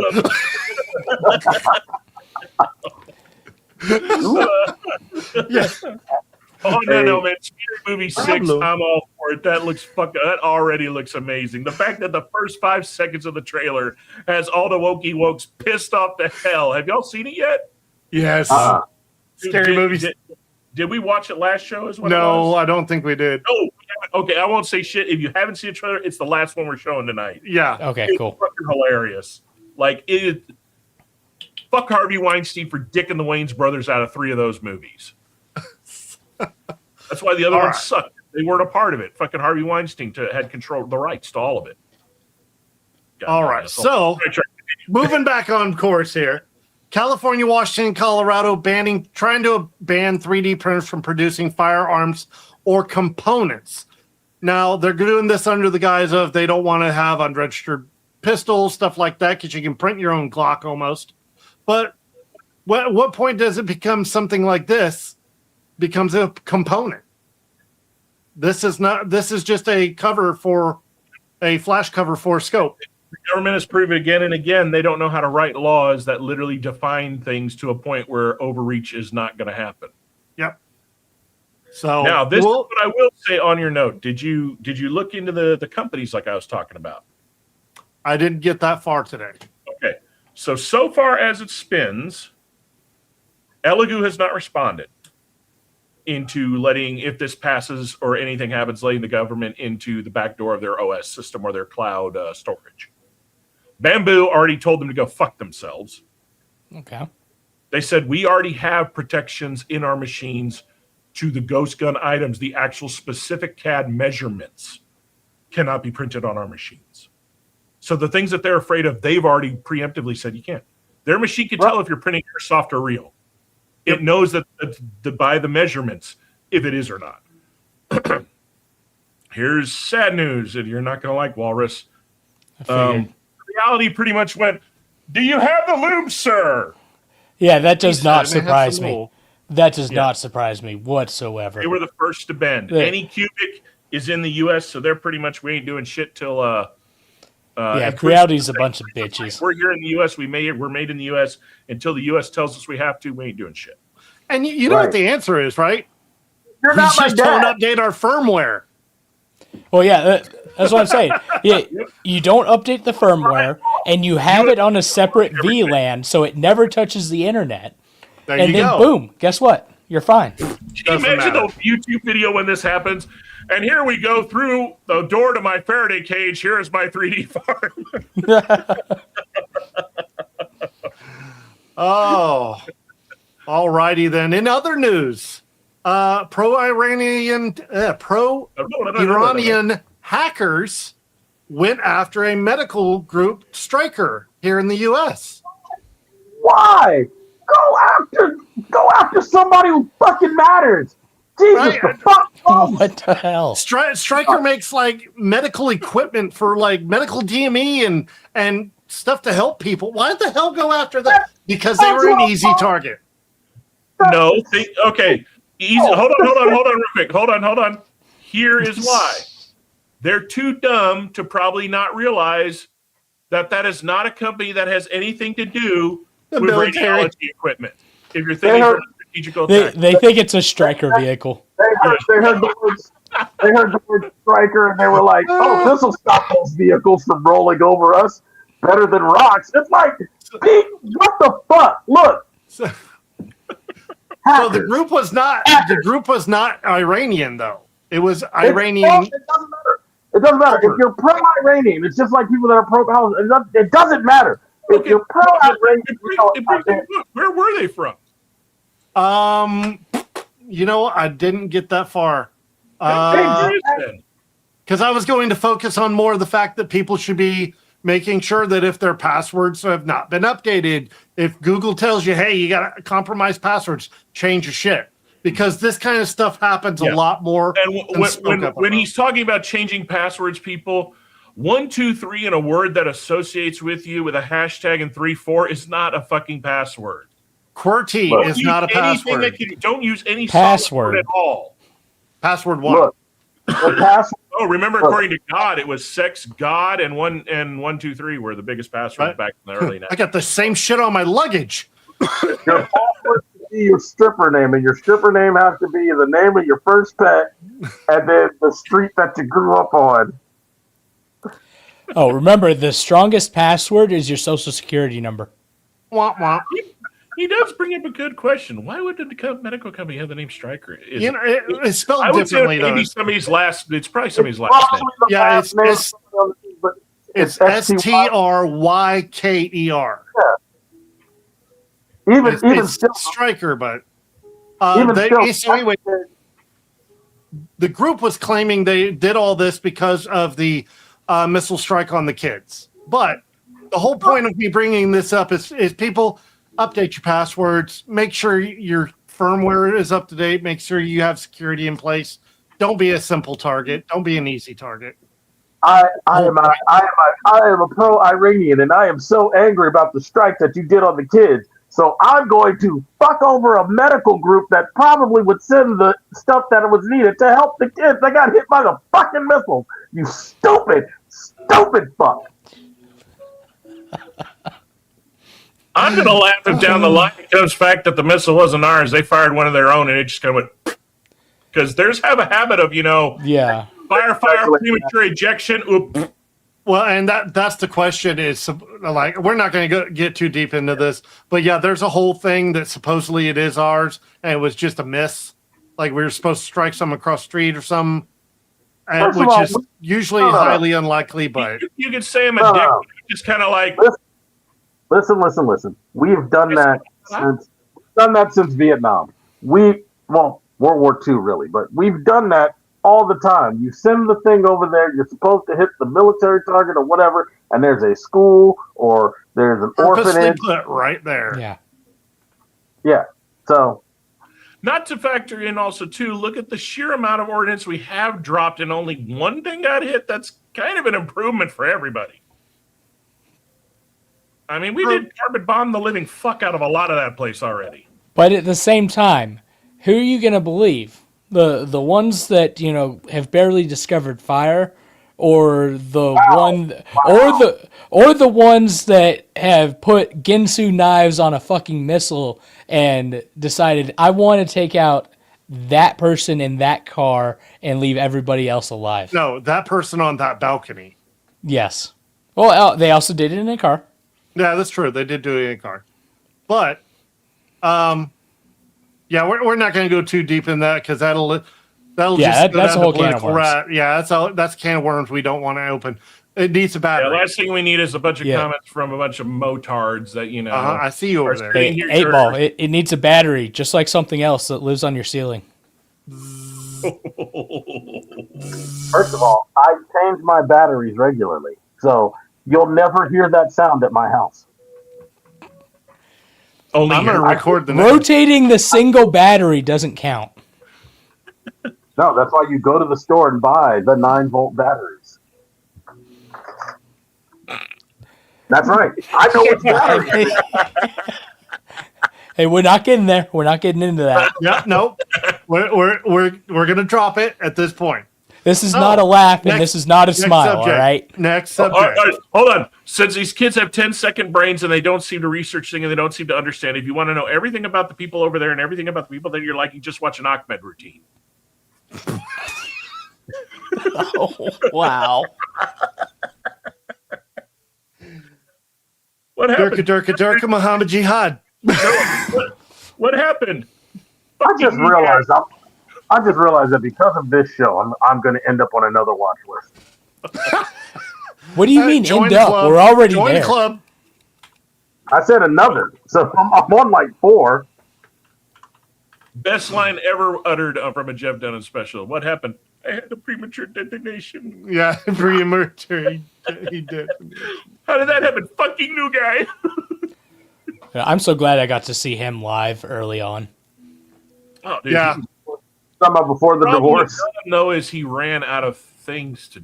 It was one of those that the minute you saw him and he had that many characters, you already knew repetition was about to hit. Yeah, I mean, I saw him back in like 2013. I saw him in 2007.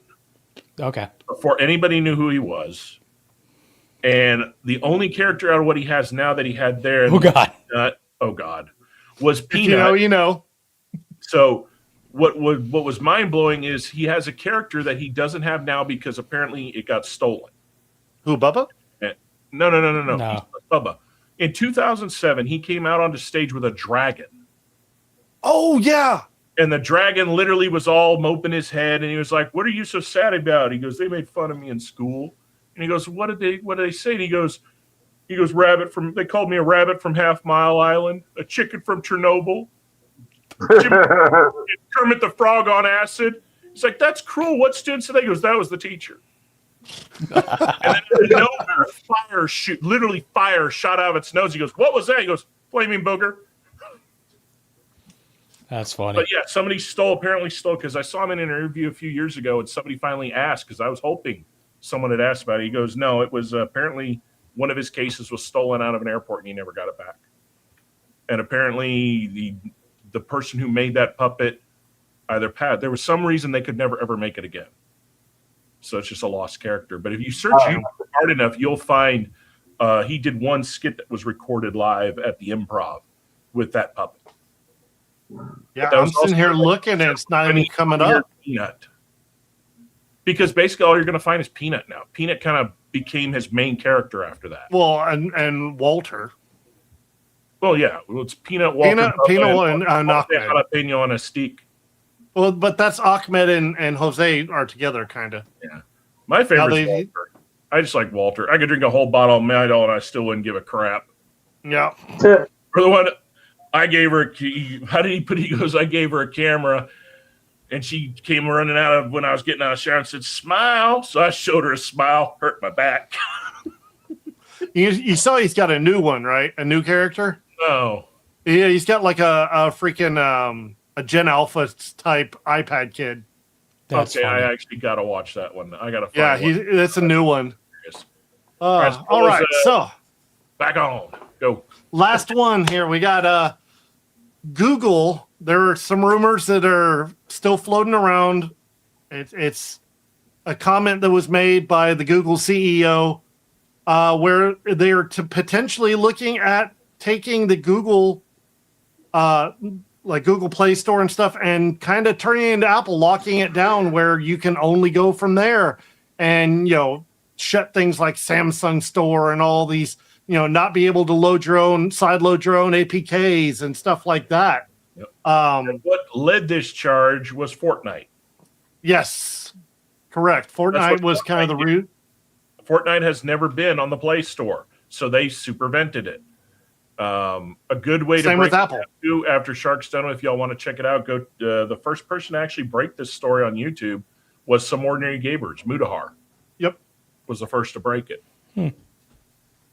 And I also found links to it on OS News and a couple other, Android-based stuff. What tech is doing in general? You will own nothing, and you will be happy. Yep. Yeah, I don't. That's Just why. like entertainment has come down to consume. Don't look into the product. Just consume and buy and get ready to consume more product. Even cars are going that way. They were saying probably in the next 10 years you won't own your car because you won't own the software on your car. Hey, I love the software. When some little shit with proximity detection comes riding up next to me and thinks he's a badass, all I gotta do is accelerate and get right in front of him. And the adaptive braking. Push come to shove, every time. Push come to shove, I can always marketplace a 2004 Toyota Corolla. You know what the best car to merge in front of is? IG has nothing that can be cracked. Yes. Except when you already have the accelerator slightly depressed, then the car doesn't give a fuck. It'll keep going. So it'll ram you right up Main Street. Hey, I heard earlier. Hurt me. This is Texas. You hit me, you're at fault. Earlier today, a Cybertruck in Houston almost went off of a multi-story ramp. Yeah, it couldn't detect the turn and almost went. No. Almost took a log. You're assuming it got the new update and thought, I believe I can fly. You will literally turn into an airplane. Airplane. I'm sorry to break your heart. He's going to have a job with his name on his shirt. No, that truck got the update meant for when they're finally at Mars and tried to adjust for the gravity change. Right. This is not a warthog. Anyway, that's all I got for the tech news. Now, the Google one pissed me off when I heard it, just because it's like, hold on, wrong one. So they're taking my Google Play Store. No. So what they're doing is right now you have a function, and most people don't know about it, but if you go to your About phone in a Samsung phone and you tap the version of your phone 5 times, you'll see a pop up saying developer option activated or turned on. That allows you to basically, you can create any program you want to run on your phone or any Android device. So basically, Play Store told Fortnite you can't be on, for some reason, either they told them they weren't going to put them on Play or they wanted to take a bunch of the fucking money. Well, it started with Apple and Fortnite. And what it was is Apple, Fortnite, because of the characters and all that, Fortnite didn't want to pay the royalties to Apple and pay the royalties to Google. So they kind of came up with their own store. Apple's like, well, you can't do anything unless you go through our store. They're like, fine, we'll stick to Android. Android, you can sideload APKs. So they made their own store, made sure that the APK was signed. You can install it. Not a problem. Now, if you have any Android phone, the APK is not signed by Google, then you have to go into developer mode, like Wolf was saying, and you have to be able to enable developer mode to load that APK.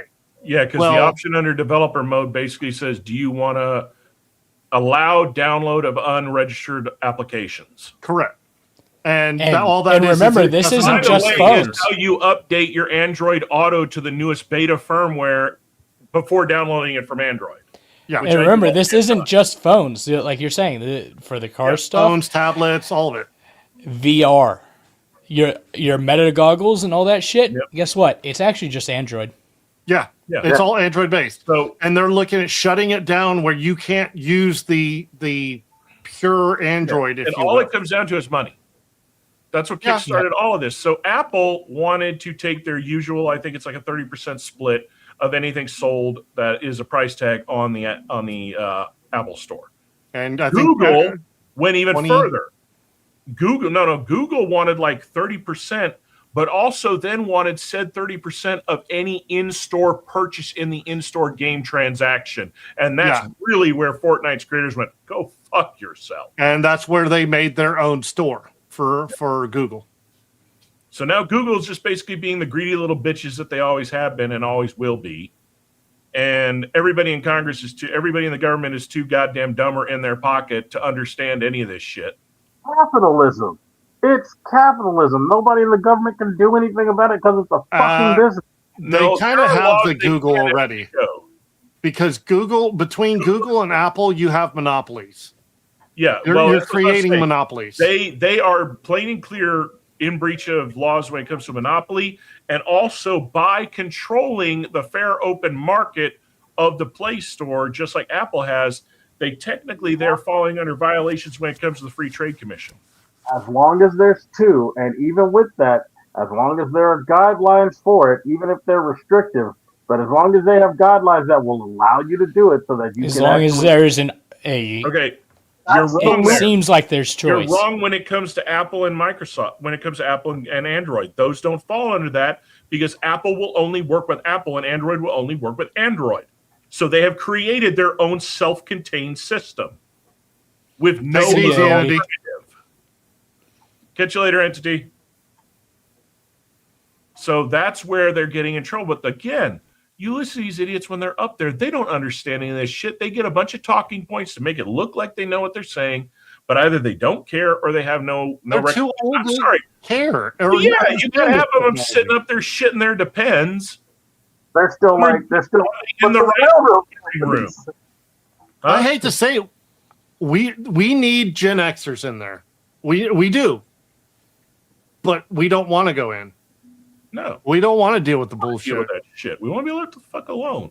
The problem is now it's interfering into everybody's lives and it's interfering into shit. Eventually, that's what okay, so today when I was driving, for some reason it popped in my head. What would be a song that would be the call to arms to Gen X? Like every generation has that song that they know if they hear it, it meant, it fosters rally together, shit's about to hit the fan, get ready to throw down. The reason I was thinking of this and trying to think of the song is because I want to Outcast. Huh? Bombs over bag Outcast. No, we're talking older Gen X. I'm thinking like 80s to 90s. Outcast would be Zennial. I have a video idea. I want to shoot the dad bod veteran that nobody's made. Because everything's hitting the point where even us Gen Xers are getting so fucking fed up. Can you imagine a video with him just sitting on his porch doing his spiel, and all of a sudden this song gets played and he perks up, and then all the other Gen X creators pop into the video hearing it, and next thing you know, you got them all in the street holding bats and everything, saying, "You woke us the fuck up." F-A-F-O. What song? He's done that. But that's what I couldn't figure out. I couldn't figure out the song. Every song I know that was a Gen X moniker to us were happy songs. I can't think of what a call to arms would be. Fight the Power. Public Enemy. Maybe. See, that's what I've been writing about all day. I haven't been able to figure. I know there's one out there. Just for some reason, my brain hasn't figured out which would be the perfect one. Like I know the song that was the moniker for the teen angst in all of us. I mean, we should ask the comment section for this. I know it. I know it. Fucking Beastie Boys. Sabotage? Yeah. I'd start Fight for your right. No, Sabotage is better. Well, still, either of them, though. Yeah, Sabotage. For the old punk Gen Xers, you know what it would be? Misfits, We Are 138. Ooh. Yeah. But Sabotage would be better for a video because it has that, it's like a roller coaster. It starts and keeps building up. It doesn't stop. But yeah, for some reason, I don't know why that hit my head today. It's like, that would be a good video. What about Public Enemy? I already said Public. Later in the Gen X curve, you want to stay more in it would have to be, like I said, it would have to be from like 78 to 90, because that's the biggest gap of all the Gen X generations, because that's where the later of the cusp would know the songs and the beginners would know the songs. Huh? Wu-Tang, Protect Your Neck, because Wu-Tang's for the kids.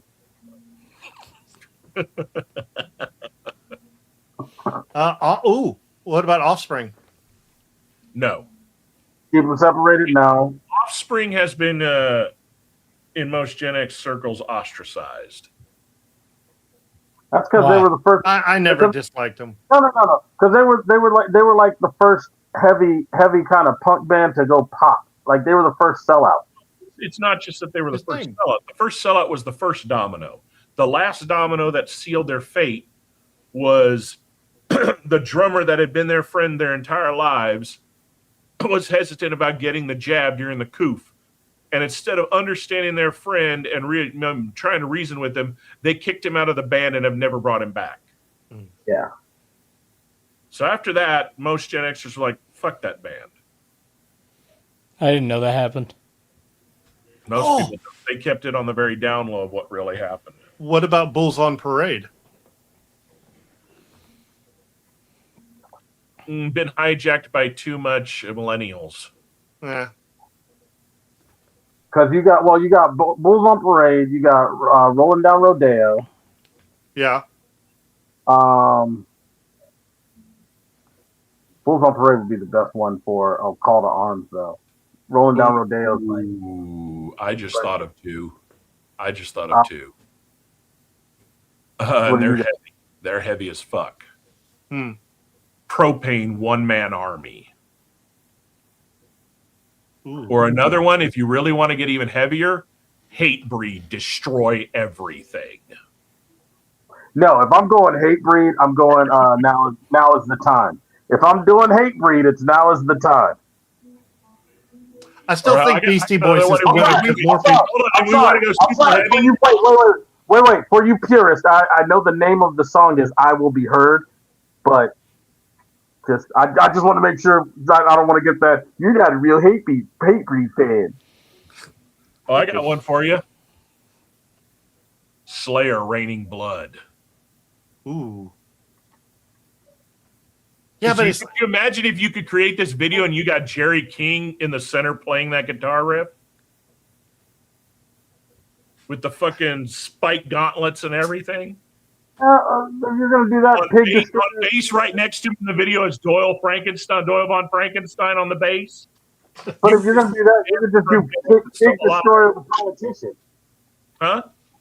You just do Pig Destroyer of the Politician. Yeah. Yeah, but then you're moving away from stuff that's going to be more mainstream. That's going to call to everyone when you start going that route. Well, no, you go hate breed. You go hate breed instantly. Okay. No. They're gonna sue me for saying it. Metallica, Justice for All. See, I'm surprised that y'all didn't say something, fucked like Marilyn Manson, because he's like your people. I'm sorry, child. What? No, because look, Marilyn Manson was actually the end of Gen X into millennial. He's y'all's creature. We do not accept him. Look, Manson's my creature, and then secondly, the songs that you would use go zombie. Came out. Well, the songs that came out after that. You can't really use Rob Zombie because there's nothing that's a call to arms song. It's like it's a gathering song, but you've got I just thought it too. 1965. I just thought it too. What? Twisted Sister, we ain't gonna take it. There you go. Simple. Or easy to go with. Or hold on. Or and everybody's gonna know it. Cooper School's Out. Ooh. School's Out could work. School's Out could work. Yeah. See, those are two I know. I haven't known like half the shit you guys have said because it was obscure and not good. Gator Duck. Gator Duck. AKA just let me throw shade, 8-Ball. All right. There you go, Chompy McQuack Quack. Chompy. Look, come out of the hermetically sealed box that you live in. No, it's safe in here. It's a hard one to try to figure out what would be a rally cry to where anybody of that generation would know it. The DuckTales theme song. No, you'd have to go Goofy movie instead of DuckTales. That route, You're going that route. The song that played every time Optimus Prime went into rolling mode on Transformers. No, not the movie, the cartoon, the original cartoon. F that Captain Planet. Talk about that movie. We do not talk about the emotional trauma of that movie. That's just like we do not talk about Spider-Man. We don't talk about our facts. Our text. I mean, if you're going down that route, you might as well say Tailspin. No, because that song's not a call to arms, and not everybody watched Tailspin. Yeah, I did. I know we did, because if that's the case, we can go Chippendales Rescue Rangers. Correct. Yeah. Shit. The live action. Oh, you know what? No. G.I. Joe. Wait, that's what I was about to say. I was like, I already got it. G.I. Joe. Yeah. G.I. Joe's there. No, I think that'd be a badass video. I think it'd be a neat little idea. But it would only work if we already hit the point where all of us of that generation really want to, actually get sick of all this. I still think Beastie Boys is the winner because, like you were saying, the build up, it's a call, to start. It's the best for that. It'd be another good one. Honestly, anything by this band. The Prodigy. No, because Firestarter is literally the only good song that they have, because I've listened to their album. It's literally the only good song that they have, and you have to get the production version of it, because the live version of it sounds like shit. No, the only good, honestly, I saw the Prodigy. The only song that they played that they ever did amazingly live that was good was Voodoo People. Yeah. Voodoo People, I think, was actually better live than it was. Honestly, who actually shocked me, who was better live than ever on his recordings? Fatboy Slim. Really? Was fucking amazing. Him and the Chemical Brothers were insane live. That was because of the way I've heard that about the Chemical Brothers, though. But that was because of the way that they did their shows. Those shows were fucking amazeballs. They were epic. You know what I'm pissed off about? I never ever saw Daft Punk live. Ooh. And I wanted. I love me some Daft Punk. Is there another one that their live show is 10 times better? So on to our next subject, which we're going to talk about very quickly because not everybody in the panel has seen it. One Piece Season 2 dropped, so you can binge it all if you want to, if you already haven't. And I am thoroughly impressed because for one main solid reason, other than all the reasons I could get into, but we're not going to get into because two people here haven't seen them all, is the simple fact that Netflix beat their Season 2 curse with this. They built a season just as good and in some parts even better than Season 1. Especially, the production quality went up. What is it? Season 3, Zoro's fight was badass. Dude, just the way they made everybody look was good. That was the part about the show that worried me the most compared, like, how do you do the characters from the anime? And some of them they've already went into in this season, a few of the characters that are the beginning some of the crazier ones. And they did good. They made changes, but the changes made it to where you are in that over the top, but you're not camp. I said this about the show. Like, I love the fact that the show does actually maintain some of the quirkiness out of the anime in it. And it's the live action actors kind of throw me off because I'm used to the way that the anime.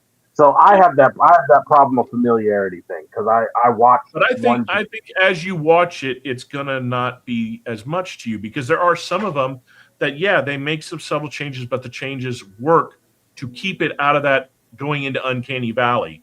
But in the rest of the season, I will tell you, and I'm pretty sure Walrus will agree with me, there's some of them that they could have easily gone into Uncanny Valley camp, and they didn't. They actually made them as good as their animated version or better. I completely agree. And they made that's been my huge thing about in the background early. There's little things they have changed that doesn't affect the story, but adds more into the dynamic of people that know the whole anime will be, oh, okay. Because you already know that character was around at that time. We just, in the anime, didn't see them till later down. But it makes sense the way they're doing it. And the actors they're picking, my God, their casting is damn good. Dude, the guy that Smoker hits him out of the fucking park. The effects for Smoker are phenomenal. Some of the best. Mr. 3, spot on. Dude, David Duchanel or whatever, he has that weird name. Yeah. The one that played Polka Dot in the Suicide Suicide Squad. He plays Mr. 3. Does it fucking perfectly. Dude, the guys they picked to play what is it? I always forget the Giants' name. Drogi and what's the other ones? Oh, Brody. Yeah, Brody. Perfect casting. Yeah. I can't say any more because it would ruin it if you watch. There are other people they bring in that they did. Nico Robin, she is fucking spot on. Like, it's just good. The one they didn't do good. Better and better. The one they didn't do good was the princess. She's a great actress, but it does not accurately portray from the show. But I don't disagree with it. I don't see it the way you do on the same sense that I would have more problem with that swap if it wasn't made very firmly aware that Oda cast her. All these kids, all the outfits, everything, Oda, the creator of it all, picked these people.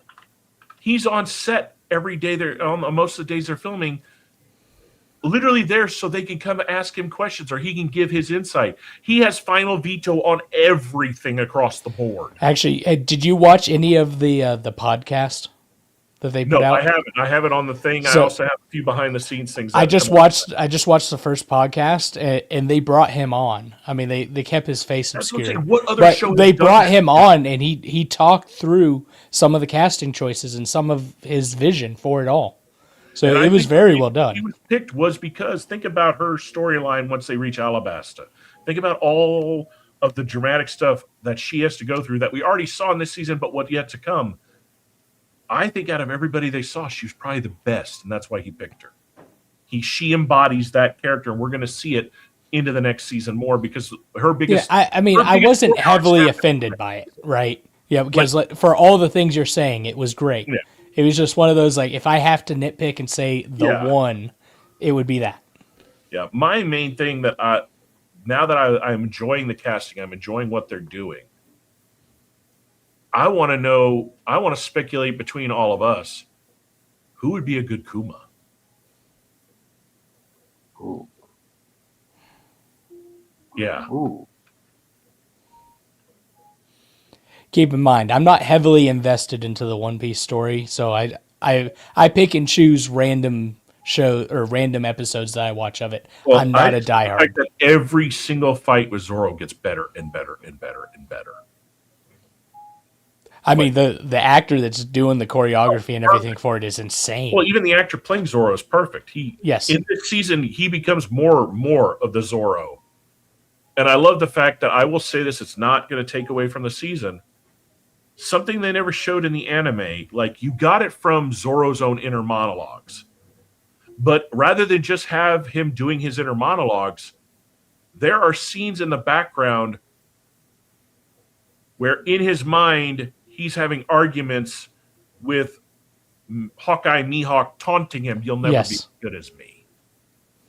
Why are you fighting?" Well, I mean that whole sequence of him practicing, I mean, dude, that was insane. Yeah. And I think, that's something Oda put in it because it's probably something he probably wanted in the anime, but it would have added too much to what was already too much. The best thing about this is you don't get any of the fucking goddamn filler. Let's face it, out of the 1,300 episodes, 500 of those are fucking filler shit that could have been gone. If not more. Chopper's recaps, I hated those. Yep. Because they added nothing to it. It's one of the many things of why I really enjoy the live action take more. It with a grain of salt. Continue watching because I think you will like a lot of the choices made. I think you'll enjoy the fights, and I think you'll be impressed when they get to Logtown. Holy fuck, the sets they built! Not to mention the fan service they did of adding little characters that we would know from the anime, but nobody who has never seen the anime is going to know. And they didn't have Logtown specifically, they built. They built every aspect of Logtown. They built the entire Going Merry. Yes. It's physical, the whole damn thing. I mean, I'm enjoying it. I did not think I would enjoy it as much as I did. I'm liking it. Here's the best part. They're already filming season 3, and Netflix has already said the 2-year delay between 1 and 2 was due to the sets, due to the things they had to build. Every season progressing forward is going to come out on a yearly basis. Nice. So they're sufficiently backing it. Also admitted that when it comes to the anime and the manga, we are on the trajectory to the end. And on FAT, they were talking about it, and I agree with them. I have a feeling, and I've always felt this after watching all of the anime, that what they brought up is right. I have a feeling when it comes down to it, the One Piece isn't going to be a grand big treasure. The One Piece is going to be probably just a single piece wrapped in a note talking about the treasure was the entire adventure you have done to come to this point. Was the friends we made along the way? Yeah. Wow. Because it would match Gold D. Roger to a T. It would. And that's what you missed because you only watched half of the first episode. They did the scene with Luffy about to get executed on the tower perfectly. That's what I'm saying. It is good. It is really good. You were talking about Kuma, and this might sound really weird, but what was the name of the dude that played the mountain? Oh, shit. If they could get him to shave his beard. No, because if you think about it in skin color. Oh, he's not the right color. Kuma, it would be more sense to have Darker. somebody who is Samoan or Polynesian or of that skin complexion to play Kuma. And I was sitting there thinking The Rock, and I was like, please not The Rock. No. Yeah, no, not The Rock. Not God, The Rock. no. They wouldn't deal with somebody that wants that paycheck or that level of an ego. Wait, what about one of the ones? He's the favorite in Hollywood no more. What about one of the dudes that remember when the Hobbs and Shaw, when they went to the house, right? He had like the kin. There was a couple of bigger dudes there that played his kin that were that could maybe fill that role. Those guys are actual wrestlers, and they're in a Hawaii family, so there's actual kin, and a lot of them wrestle in New Japan. I just can't remember their names. Well, that would mean they already know how to do a certain amount of acting. So mean, I guess you can get Tamatanga to do it, but he's not. No, you need who's the tall? They have like a 7 foot tall brother. He's not. I forgot like, the other thing that came across my feed for the 2-week review today. Congratulations to, as of the other day, Sir Idris Elba. Yes. Yes. Knighted. Yep. I forgot to bring that up too. Did I send that one to you? Okay. No, I forgot. she came across my feed. I was going to send it to you, and I didn't. Yeah, So I meant to send it to you. around the same time. No, like I said, back to One Piece. There's a lot of characters I've been running my head. Who would I pick? Who would do good in this? Who would do good at that? The guy they picked for Buggy is fucking perfect. Yes. Like, I would never thought the guy that played Deke from Agents of S.H.I.E.L.D. could do Buggy, but he does. And he does it good. And with Kuma's build, you'd almost have to go like they did with Hagrid. You know? No, because there is I want to say they say he's 7 foot, but he's like 6'8".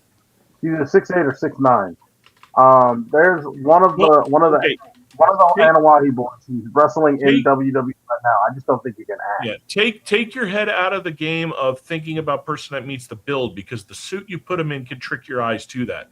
Think more of how his face looks, how when he does talk in the cut scenes, the demeanor. That slow, deliberate. Honestly, someone that would have done a good job before he dropped all the damn body mass, and not because he dropped the body mass, it's because it changed his face so much. Batista would have done good at it because he has that jaw, but now he doesn't because he ran all fucking Ozempic on everybody. Dude, that is more than cutting the juice. He went on some serious weight loss shit. Well, he got old like that. Yeah, but even at old, dude, in 1 year's time, he went from ripped to that. That's too big a drop. You gotta understand, Batista, before he joined wrestling, was a bodybuilder. And then he joined wrestling, and they said, keep up the body, so he did. And then he stopped wrestling. But still, but the problem is he kept the body. Arnold. Dude, the photo that they first showed when he looked like that was only 7 months after the filming of Guardians 3. Oh, you know what? Fair. That's why I'm saying the change was too fast. Don't even get me started on how they portrayed that. Is too extreme. I think he meant to lose a little, and it got to a lot, and now he's going to slowly, hopefully, gain back to the healthy regiment weight. I think he's going to keep it off. He's still trying to. Way too drastic, too quick. I think he's going to keep it off because he's literally trying for other kind of Hollywood roles. He doesn't want to be the quintessential big man and stuff. Yeah, he doesn't want to be the brute. Who would said that? Good Law. That's the one I was wrapping my head. Who would play good Law? Because if they're going in the order, if they're going at the speed that they're going with the amount that they're putting into each season when it comes to the amount of episodes per show, Law's going to show up at either the end of 3 or the beginning of 4. Just like you know what they're doing? They're doing each section of, like, when you go to Crunchyroll and they've got it segmented out in their seasons, but it was all just kind of one deal. Yeah. That's what they're doing, because they did like East Blue and then did and then Grand Line. They said that they're in a sense segmenting it to anywhere between 80 to 110 episodes per season, because the plan I think is 10 seasons total. And it'd be awesome if they can get through it. Well, that's why they're also ramping up to one season every year, because they don't want everybody to age out on it. They want them to age appropriate, because you got to remember between I'm trying to remember the order of the cities. Basically, but remember they did, what was it like? Was it a 1 year or a 2 year jump into the M fell down infiltration story, where Kuma sent them all to different places? It was what, a 2 year gap, right? That they were training. Yeah. So already is going to work in their favor. And then you also had another time jump before Fishman Island too. It was almost about a year, I think, or it was a couple of months or something like that. So there are some time jumps in the story of how it's told. But yeah, I've been trying to rack my head who would be a good Law and who would be a good Firefly Ace and who would be a good Whitebeard. Because those are three pivotal characters. Fire Fist Ace, not Firefly. You know what? I tell you what. What we'll do is we'll take those characters. We'll think about it. We'll go ahead and get the actual picture of the actor and stuff like that. Send it to you, and we can show. Yeah. Who our picks are for those. Yeah. And then we can argue. Yeah, let's get into some trailers.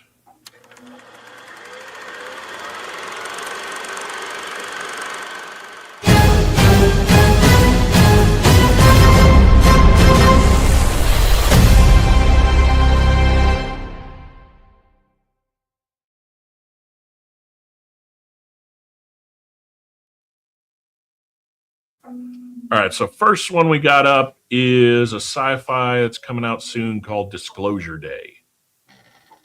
Any of you guys seen this one yet? I saw the trailer. I saw the trailer for it. Okay, did you see the teaser or the official trailer? Because this is the official that just came out. I saw the teaser. Okay, this is the actual official one. What did you steal? Secrets. All right, so gentlemen, feel free to talk during the trailer so we don't get pinged right. because we're not going to pause anymore. We're just going to talk keep enough going to through interject to where the damn AI doesn't know what the fuck is going on. Oh, now. Yeah, I thought that was cool. The crop circle being made as you're standing in the damn thing. Yeah. Holy smokes. Oh, Good Spielberg. morning, There you Kansas go. City. Spielberg. Let's take a look at today. Let's today is today's. Autism strikes hard. Do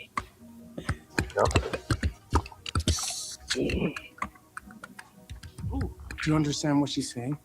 I hear it's gibberish. I can't understand it. Uh-oh. And I can. Uh-oh. Now, somewhere in your history, Mama said, alien fuck me. People are starved for the truth. I'm a part of it now. I'm just sorry they made you a part of it too. Oh, man. Hello, Jane. One good note, the actor that they just showed, the African-American gentleman, he did a badass job in Running Man. Yeah. Holy smokes, shit, those he's in blue it. eyes. Yeah.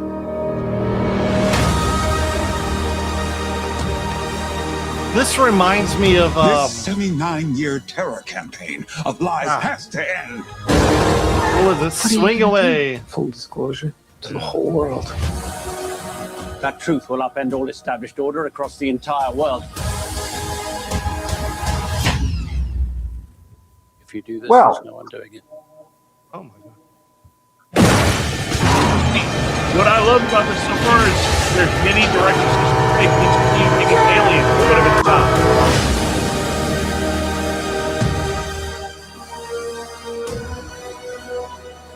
Why would they do this? I don't know. It's got kind of Falling Skies kind of vibe. Yeah. I'm getting Falling Skies means Inception. Falling Skies meets what was that one with he was the translator for the alien? Oh, Arrival? Yeah. It's Falling Skies meets Arrival. What's the one that I was thinking of? The Swing Away where the wife was cut in half and Signs. I was getting some Signs vibes out of this. It's only because of the crop circles. No, wasn't the crop circles. It was it was a lot of other stuff that I was getting. Like the obvious is that it's a movie that's going to expose that they've been here the whole time. But knowing Spielberg, the man does have a record of showing you something, and what ends up is not what you thought was what's ending up. Anybody remember the show V? I was about to say also this is kind of, if you think about it, V with a twist of, since it's Spielberg and Lucas have worked together along, Third Kind. Yeah. Close Encounters of the Third Kind. Yeah. All right. All right, so next one we got HBO Max dropped their first trailer for Lanterns. And that's what I did after watching it. We'll see yours. Okay. Is this like Green Lantern? All due respect. No. I've been training. Yes. 2 months, and I haven't even worn the ring yet. So pause it real quick. Don't get hung up. Some dumbass at DC Studios, when they decided to make this, for some reason, I forgot the reason they gave, but they decided to cut out green out of Green Lanterns because the original title, I think, for this was supposed to be the Green Lantern Corps. Okay. Or Lantern Corps. And then they just shortened it to Lanterns. And their whole take on this is supposed to be space drama meets, what the fuck is that show? True Detectives. So that's why already I'm just kind of like, But that's not what they are. You gave me that synopsis, and I'm just like, no. I mean, granted, they're supposed to be a universal police force, but they're more like a universal SWAT team, not a universal detective corps. I'm not getting the fifth planet. Well, this is also supposed to be taking place in James Gunn's DC brings you James Gunn. And there's a few things they say in this that already contradicts that compared to what Guy Gardner said in the Superman movie. So keep playing it. Up on the jewelry, Junior. You're just a fucking substitute teacher. You're not ready to get up in front of the class till the ring says you are. Now that I do agree with the two guys that got cast. I do like that.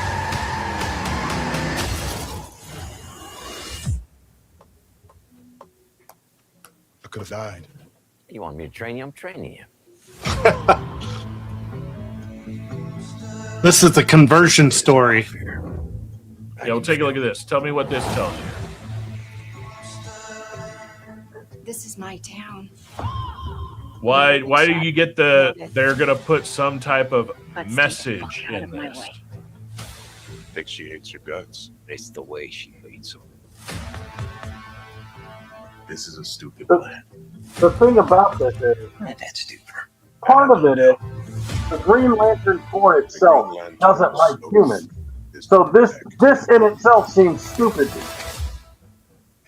Well, no, because this is the story of Hal teaching what's his nuts It's how to be a lantern. Hal Jordan and No. I understand and I get that, but I'm just looking at the bullshit way that they're doing this. Because if you remember, the Lantern Corps doesn't like humans being Green Lanterns. No, they don't like humanity. I'm going to skip to. He says later on in this trailer that he's the only human among the Lanterns, which is bullshit because Guy Gardner's human. Yeah, and this is supposed to be taking place in the same universe as Guy Gardner in James Gunn's, brings you everything. Yeah, that's not. That doesn't check. We both know I do a better job of this than you. But just wait, it gets funkier, goosier. This is my job. As long as I'm alive, that ain't changing. So take a deep breath. That's how Jordan John something, right? Yeah, John Stewart. Yeah, John Stewart. You're tired.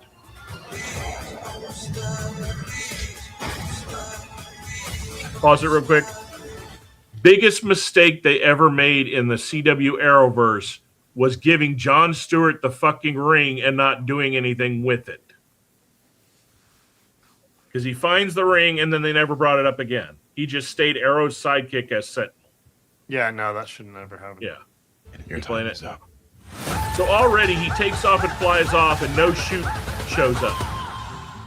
I don't know. So what the fuck is with that? Then they show a suit hanging in a closet. The Green Lantern suit manifests with the ring. It's not something you put on. Correct. It's like a part of you. Already, there's just so much in this that and it pisses me off because when I first saw the first promo photo, I loved the two actors they picked. I thought they looked like them. They fit them. But if you don't give them a good thing to work with, it's wasted. And then they didn't even make the logo green. Take a look at this. What he says right here. Have you ever talked to? Just play this part. The other Lanterns. I'm the only human. They're aliens. One of them's a fucking squirrel. That is lore, though. That's one cool kind of. Yeah, but yeah, it's like Yeah, I don't know what they were thinking on this one. And it's like, again, this is something made under James Gunn. Very clear this cocksucker doesn't know fucking DC for dick. Go back to fucking Marvel. You understood the campy goofy of Marvel. DC is not campy. DC is fucking what it says. Dark comics. Yeah. So yeah, that's Lanterns. The next one we got up is I think this is a series coming out on Hulu called Mike and Nick and Alice. And this one actually looks pretty funny. In my opinion. Open the glove compartment. What's this? It's chloroform. Chlor what? You don't know what chloroform is? Should I know what chloroform is? Have you ever seen a movie? Yeah, I've seen many movies. Winter Have you Rover. ever seen a movie with with chloroform in chloroform. it? I don't know. Okay, just listen to me. You're going to ring the doorbell. Somebody's going to answer the door. Before they can get out a single word, you take that rag that's soaked in that shit and you cover their nose and their mouth. Oh, that's chloroform. That's chloroform? You could have just said the wet rag thing. Made it easier. Fine, great. Do what you call the wet rag thing. Hey, Mike. Oh shit! Andrew WK. This is confusing. What the fuck are you doing? This is your idea.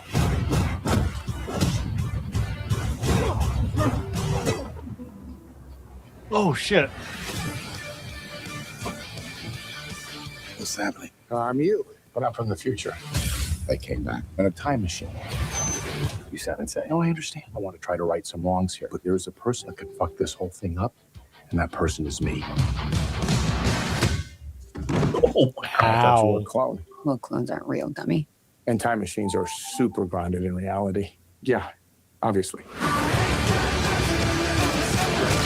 All right, this could be interesting.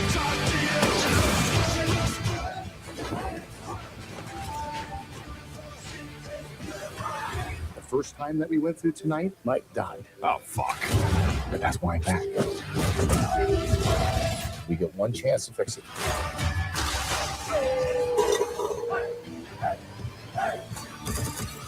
Okay, so who killed me? Have you ever heard of the Baron? He's a cannibal assassin. Hello, hello, hello. You look delicious. I don't want to be eaten, Nick. No, I agree. It's not an ideal situation.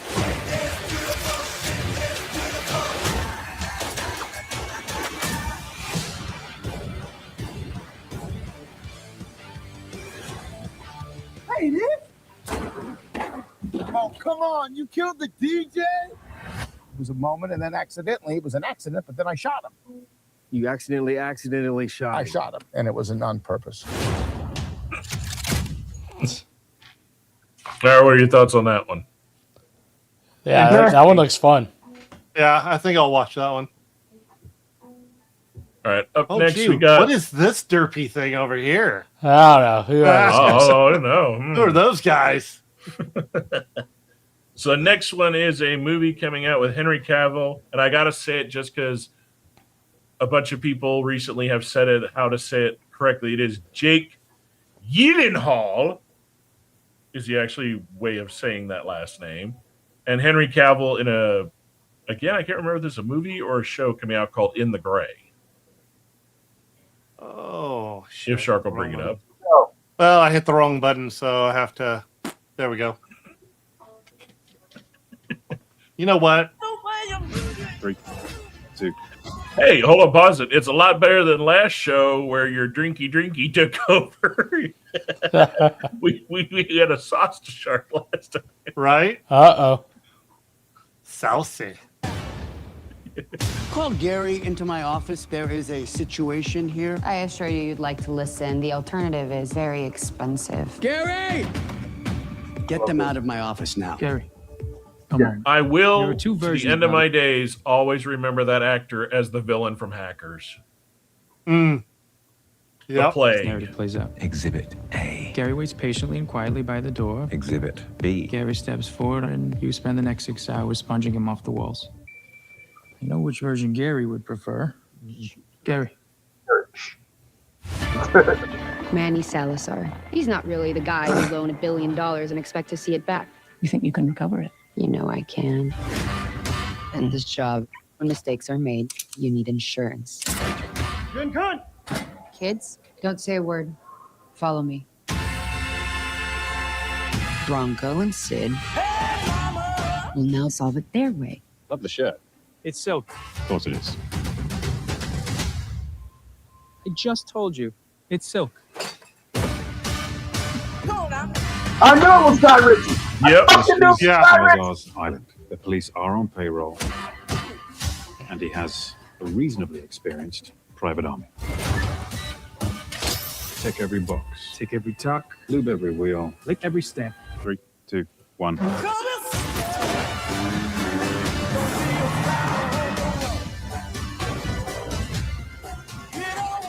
Range 300. This is a movie or a series? 275. Make your mind up. 250. Uh, Ready, Janet. He'll tell us in a second.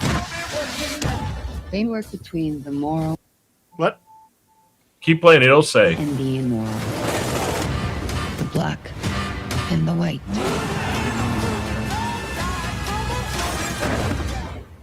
They operate in the gray. Tell me what you got.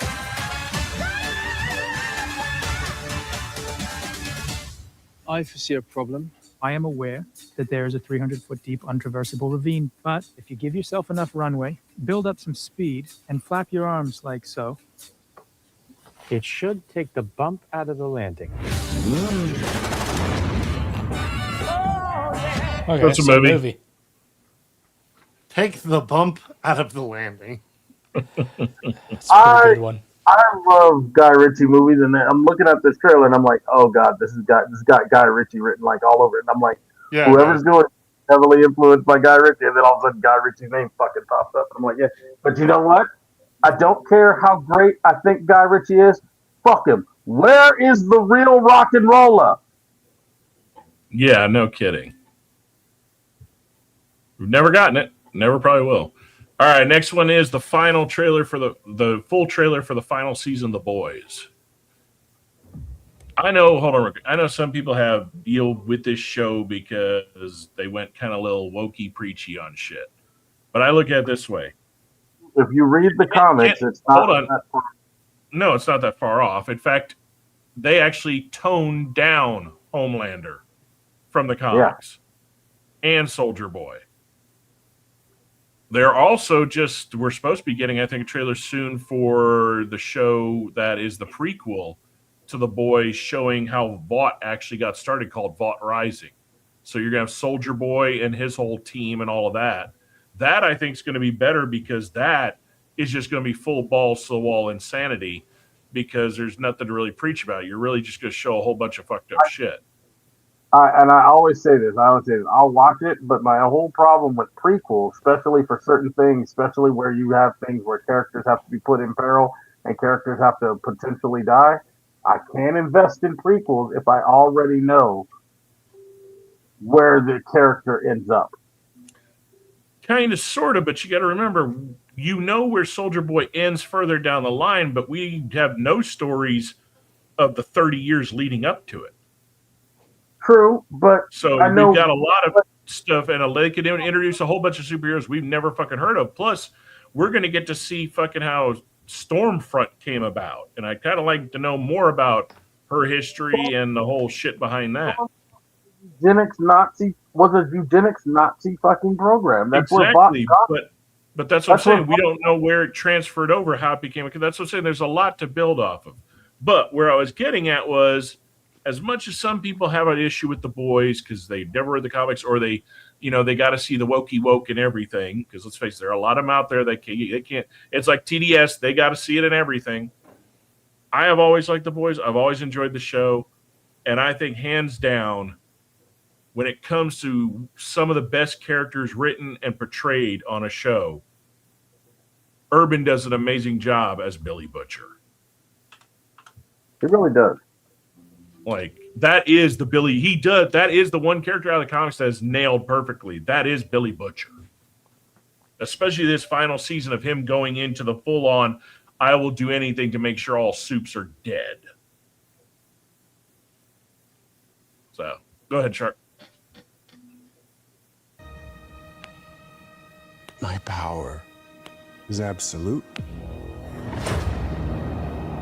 And heights no one's even dreamed of. But I have a bigger destiny. Praise be. And what is it? All right, let's get to work, yeah? We think that Homelander is looking for the V1. It's Thought's first iteration of Compound V. If Homelander got his hands on some, he'd be immortal. We need to run while we can, however we can. No, we hit him with the virus while it still works. Kill every fucking soul on the planet.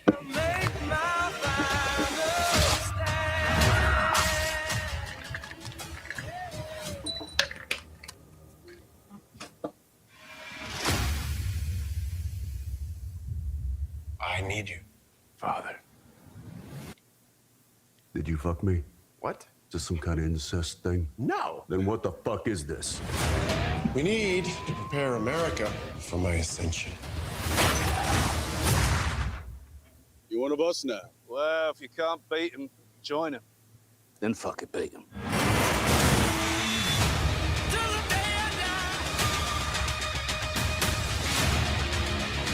This is our last chance. The only thing we have left is hope. It's beta male shit, bro. War, am I right? Those who seek to destroy me, the non-believers and backstabbers. I offer oblivion.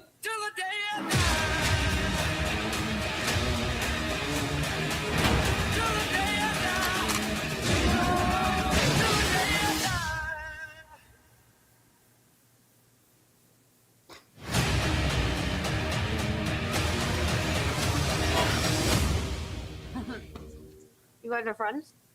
You talk. Mm-hmm.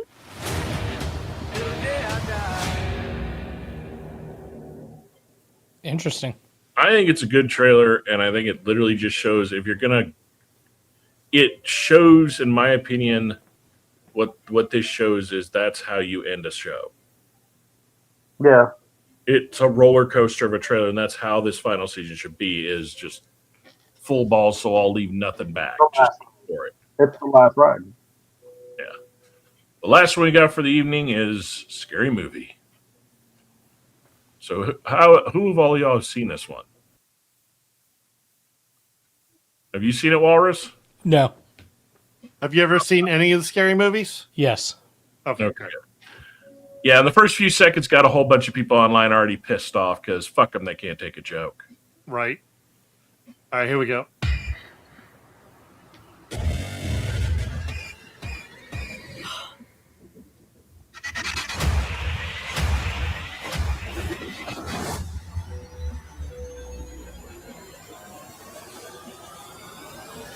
Guess who's back? Shit. Back again. My God, he stabbed her! Not her! My pronouns are they, them. He stabbed them! That's funny. There's a serial killer on the loose. Hello, Tuesday. I have been preparing for this for years. Hello, Mother. You look like shit. Should we hug? I really want to, but I'm a Republican now, so I'm supposed to be racist. Oh, girl, I think all white people are racist anyway. Come here. Okay. Oh. Hey there. We heard tell of a Halloween party. We're here to drink, play bad music, do some half gay shit. Why only half gay?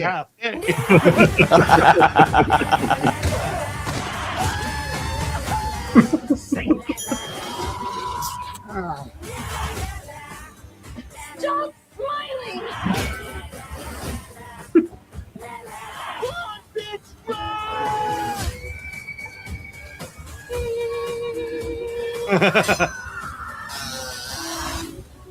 Mom, Santa gave me a severed arm. Be sure to thank him. What the?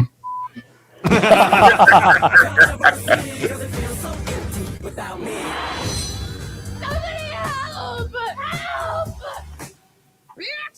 We're on break, so you handle yours. I'll be right over here Yeah. eating my falafel and my pork rinds, bitch. What I love the minute I saw this trailer is one, it's everything 1 and 2 were, and second, I think this is going to be the first movie to kick the door down and reopen the fact that comedy is not personal. It's about making fun of fucking everybody and everything. Yeah. Yeah. And if you got a problem with it, guess what? The movie ain't the problem. You the problem. You are. Exactly. Because I love the fact that the first 10 seconds of this had a whole bunch of people. That's not funny. What? That you're add your little bullshit to your name to get your fucking prop points to all your little loser friends. Nobody gives a shit about it. I'm laughing because it's comedy for comedy's sake versus what they did with History of the World Part 2. And now I'm thinking about History of the World Part 2 and I'm just sad. Which is why I think, in all honesty, because we already know it's going to be his last movie, that's why I think Spaceballs is going to be amazing, because I don't think History of the World Book 2 was what he really wanted to put out. I really don't. No. If you look at him in interviews, think about it. In interviews, he doesn't ever talk about it. That's Right, very rare for Mel Brooks. I think they put his name on some shit that he didn't have any creative control over because it's one thing to go, okay, I'm going to stay within a certain realm when it comes to jokes. I want to stay within a lane. Fine. None of the shit was funny. Like, none of it was funny. I can rewatch History of the World Part 1 right now with somebody who's woke, and they'll see the problematic shit or the quote-unquote woke shit that they want to complain about within History of the World Part 1, but they also will laugh because the shit is actually fun. Dude, I've seen videos and talked to enough people that are younger that may have cringed at Blazing Saddles but still fucking laugh their asses off. Oh, Blazing Saddles. They were hilarious. upset at themselves that they were laughing their asses off, but it's unavoidable because the way it presents it. Brooks has always been a master of his how to present it. That's why I think what I would love to see, honestly, in Spaceballs is anybody that's still alive that was in any of his other films break the fourth wall and somehow have them all make an appearance. Maybe he did. I'd love to see Carrie Lewis show up just randomly out of the blue in it, and some of the Men in Tights crew. I mean, you can't tell me Chappelle wouldn't do a chew again. Oh, he definitely would. I think it'd be funny if they just had him walking through the set, like, excuse me. Excuse me. I think that if you're going to have another comedy writer involved in Mel Brooks shit, it should be Dave Chappelle. Yeah. Like, not just, have him do his cameo or whatever, but also have him in the fucking writer's room. Yeah. Well, I know a lot of people were fucking kind of on the edge with the fact that sharing the writing credit and some of the credit is Josh Gad.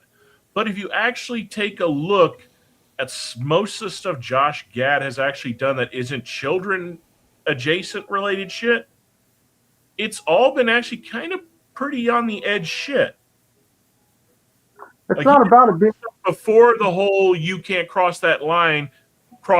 Then when all that shit came about 8 years ago, he towed the line, but you could see in his delivery of stuff, he knew how to tote it without stepping over on either side, but still he was, in a sense, it had an edge to it. He was flaunting that he could do it. Yeah. But here's the issue that I have with it. Whether it's edgy or not is not the point. Is it funny? Yeah. I think it would be. I don't think Brooks is going to go out. Brooks would not, one, I think, make a last film and do a bad one. And two, I don't think he would have been able to get Moranis back if it sucked. True. I agree with that. But like I said, you would hope. But again, there's some shit that he's not in charge of. And then also, if you don't think they wouldn't disrespect his work, look at what they did to Tolkien. So. Well, Rings of Power was trash. Don't you fight me. I'm not gonna, dude. That show's dog shit. That was somebody's passion What I was project. about to say is, It was somehow worse than Halo. there was no. The Tolkien estate sold them certain things and gave them too much liberty, is what happened. They had no say so in it. But the main things that they had, that people built the core of the movies and the original stuff, they don't have rights to. So that is still in the hands of, I think, Warner Brothers. Where they fucked up was allowing them to even make that and not have final editing say so. But it also comes down to the fact that I think what it is, I've heard a lot of people talk about this. If I'm not, I may be wrong on who it is, but from what I understand, I guess his grandson, because it's not his son, I think, that controls. I think it's the grandson now that has control. Whoever has the main control doesn't fucking care anymore. It's just a money machine to them. Terrible. That's the way of the world, though. Walmart did it. A lot of them are going that way. Yeah. Well, to be fair, Walmart had to beat out Kmart, so Yeah. if you're standing over the conquered carcass of what you have, you can sit there and go, now I want all that common loot you dropped. Well, no, it wasn't even that, though. It's his kids took over and turned it into something that he never wanted. Yeah. Yeah. Like I've said before, what summed up Walmart was the one interview. They saw him show up in his old beat up red pickup truck, and they asked him, "You have all these limos in your fleet. Do you drive that? Why do you not drive those to work?" And he literally just said, "Because they wouldn't let me put hunting dogs in the limo." Mm-hmm. That sums a man up right there. Damn. He would never have been for anything in those stores not being made in the U.S. at all. Yeah, and he damn sure wouldn't put Now, it. He wouldn't have been with the expansion of going abroad. Maybe if again everything was still made in the U.S., because then you're spreading the American dream to the world. But what they turned it into now, no. And he sure as fuck would have never allowed stores to be built into towns that literally killed every mom and pop around him. Yep. But that's what happens to these big companies. These kids take over and they don't give a shit. Nope, they're in it for the money. No. But I'm looking forward to a scary movie. I'm looking forward to Spaceballs. But yeah, I think next show, let's compile. Let's go through the list of characters and see who we come up with and do side-by-side pictures. Yeah, we should put out a list of the characters that we want to do them for. Yeah. Definitely do I'll get some stuff ready together because we haven't done a really coffee infusion themed idea show too. What was the other one we spouted out about doing? Airsoft. Yeah. Airsoft. Yeah, I think we should do those three. Because I don't, out of the shows that are coming out by our next episode, most of them are just going to have aired and only had a few episodes. So I don't really want to talk about shows till they're, I don't like talking about shows till they're done. Because then, we'll be able to do the update on Firefly or whatever they're doing. Yeah, well, That's that's going to be literally, we're going to start the show off talking about that depending what it's about. I mean, that is a big thing because that's coming down tomorrow. So. I mean, if we wanted to, we could try to jump on tomorrow to do a record of our reactions to the release. Possibly. I don't know. I'm just spitting shit out there. Guys. I don't work tomorrow, so. But also, I don't know what time they're dropping it, too. Nobody knows. Oh, I'm sure it's probably 2-3 in the go afternoon. 8 o'clock, so. I'm pretty sure it's probably going to be in the afternoon. It ain't going to be they're not going to drop that at the beginning of a convention. That's going to be it'll be the convention. Oh, but we have time to figure it out. Yeah. I'm down if you guys want to hop on, just do a quick, we can if they have a video of it, we can watch it and react to it and talk about it. Yeah. Depending what it is. I mean, if it ends up being a filibuster, then we can wait to talk 2 weeks and let it steam. Yeah, we can wait until it came out. Asshole, if it's not worth it. So, but I'm down doing this Airsoft. So I'll let's all just throw ideas in the general channel of what we want to talk about on Airsoft. So that way, if it's guns that we want to see and guns that haven't been brought up or guns that have been not yet released but we know are coming, it'll give Shark and I time to compile videos that have them in it and photos, so people that are watching, they may not be aware of this shit, could see it. Yeah, we can do the dream. What I want. Yo, you know what? Go over the gut. Like if you're thinking about replicas you want, talk about the replicas you want and who you want to make them. Oh yeah, definitely. Yeah. Or the variations. Hell, I know some. There's technology I would love to see advance in airsoft that nobody's even doing. Like, why has nobody thought, with all the new rubbers and synthetic materials we have now, of making a BB that can squish a little bit so you can actually make a rifle barrel to get a spin on the damn thing? Shell blasters, but also. Well, there are rifled barrels for gas blowback. Yeah, but they don't do anything. They don't work the way you think that they yeah, you got to remember, rifling works because the bullet expands and does that. So I know all that. I'm just saying there is the barrel. When gel blasters and all this stuff came out, there was not a lot of, like, case in point, TPU-95 didn't exist at that time. Yeah, I mean, there's stuff we 3D print with that was not around back. It's only been the last or that foaming plastic. It's mainly the main issue you run into trying to use it within I think you could do it with a bolt action or something spring loaded, but the main issue you run into is the hop up itself, the way it's designed. The hop up is designed to do backspin to keep it as straight as possible as it travels through the air. So then you have that backspin coming into contact with whatever twist you have, which is going to take a lot. Yeah, but that's where it would require you to it would require you to redesign hop-ups to basically just be a loading mechanism for the magazine, because you don't need a buck. You don't basically need just a feed ramp nub or anything like that, or adjustment, because the spin inside it is what does everything for you now. But you still need the launch process for the BB itself, because you're not using a compressed combustion round. So like you can do it with like the intervention could possibly be the best for it if you wanted to do a test rifle with it, because you could take out the hop up, you could use the actual shell and you'd have to find it. It's an older one. Where YouTube, this is all airsoft. Yeah. We are not talking about modifying weapons for anything other than the sport purpose of splatting a paint or a little BB. Get that UAI sack of shit. That said, we should save it for next show. Yeah, but it's where the CO2 loads directly into the. Yeah, no, I know the one you're talking about. Yeah. So speaking of twist, did any of y'all see Navrich's new thing he posted the other day, where he went to Australia and did Nerf?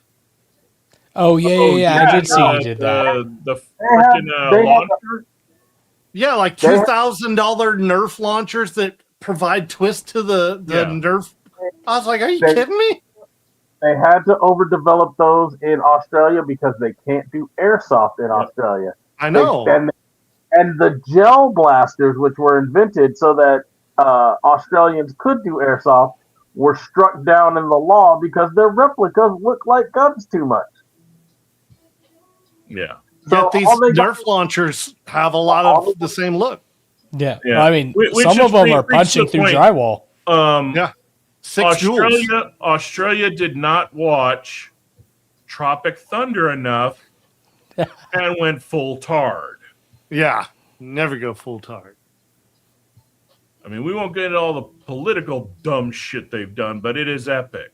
All right. Like, I got these idiots are like, what? Look what England's doing. It's like, no, look what those fuckers are doing first. They're even stupider. Oh. Yeah. All right, everybody. Well, 2 weeks. See y'all again. Everybody I know has pretty much got work and other shit going on, so not a lot to report enough from everybody because we all talked earlier. I'm gonna be working on my airsoft stuff, and I'm probably gonna go to Texas Paintball on the 22nd. Yeah. Hopefully, I'll have my new MTW by then. I will be on a boat, sipping Mai Tais for my birthday. He'll be on a boat. On a boat. On a boat. On a boat. Boats and hoes. Hence why I'm printing out. No, I heard that. I'm thinking Lonely Island. Yeah. Oh, Jesus. And it's That's why I'm broke. printing. That's why I'm printing out ducks. That's my Nice. dragon duck. And I just got working on a car. That's about it. Yep. I'm gonna mess about with the new smoker. What are you making? All right, Bunch everybody, of smoked thanks for vittles. joining us. Take care of yourselves out there. And remember, stay heavily caffeinated and heavily opinionated. We'll see you in 2 weeks.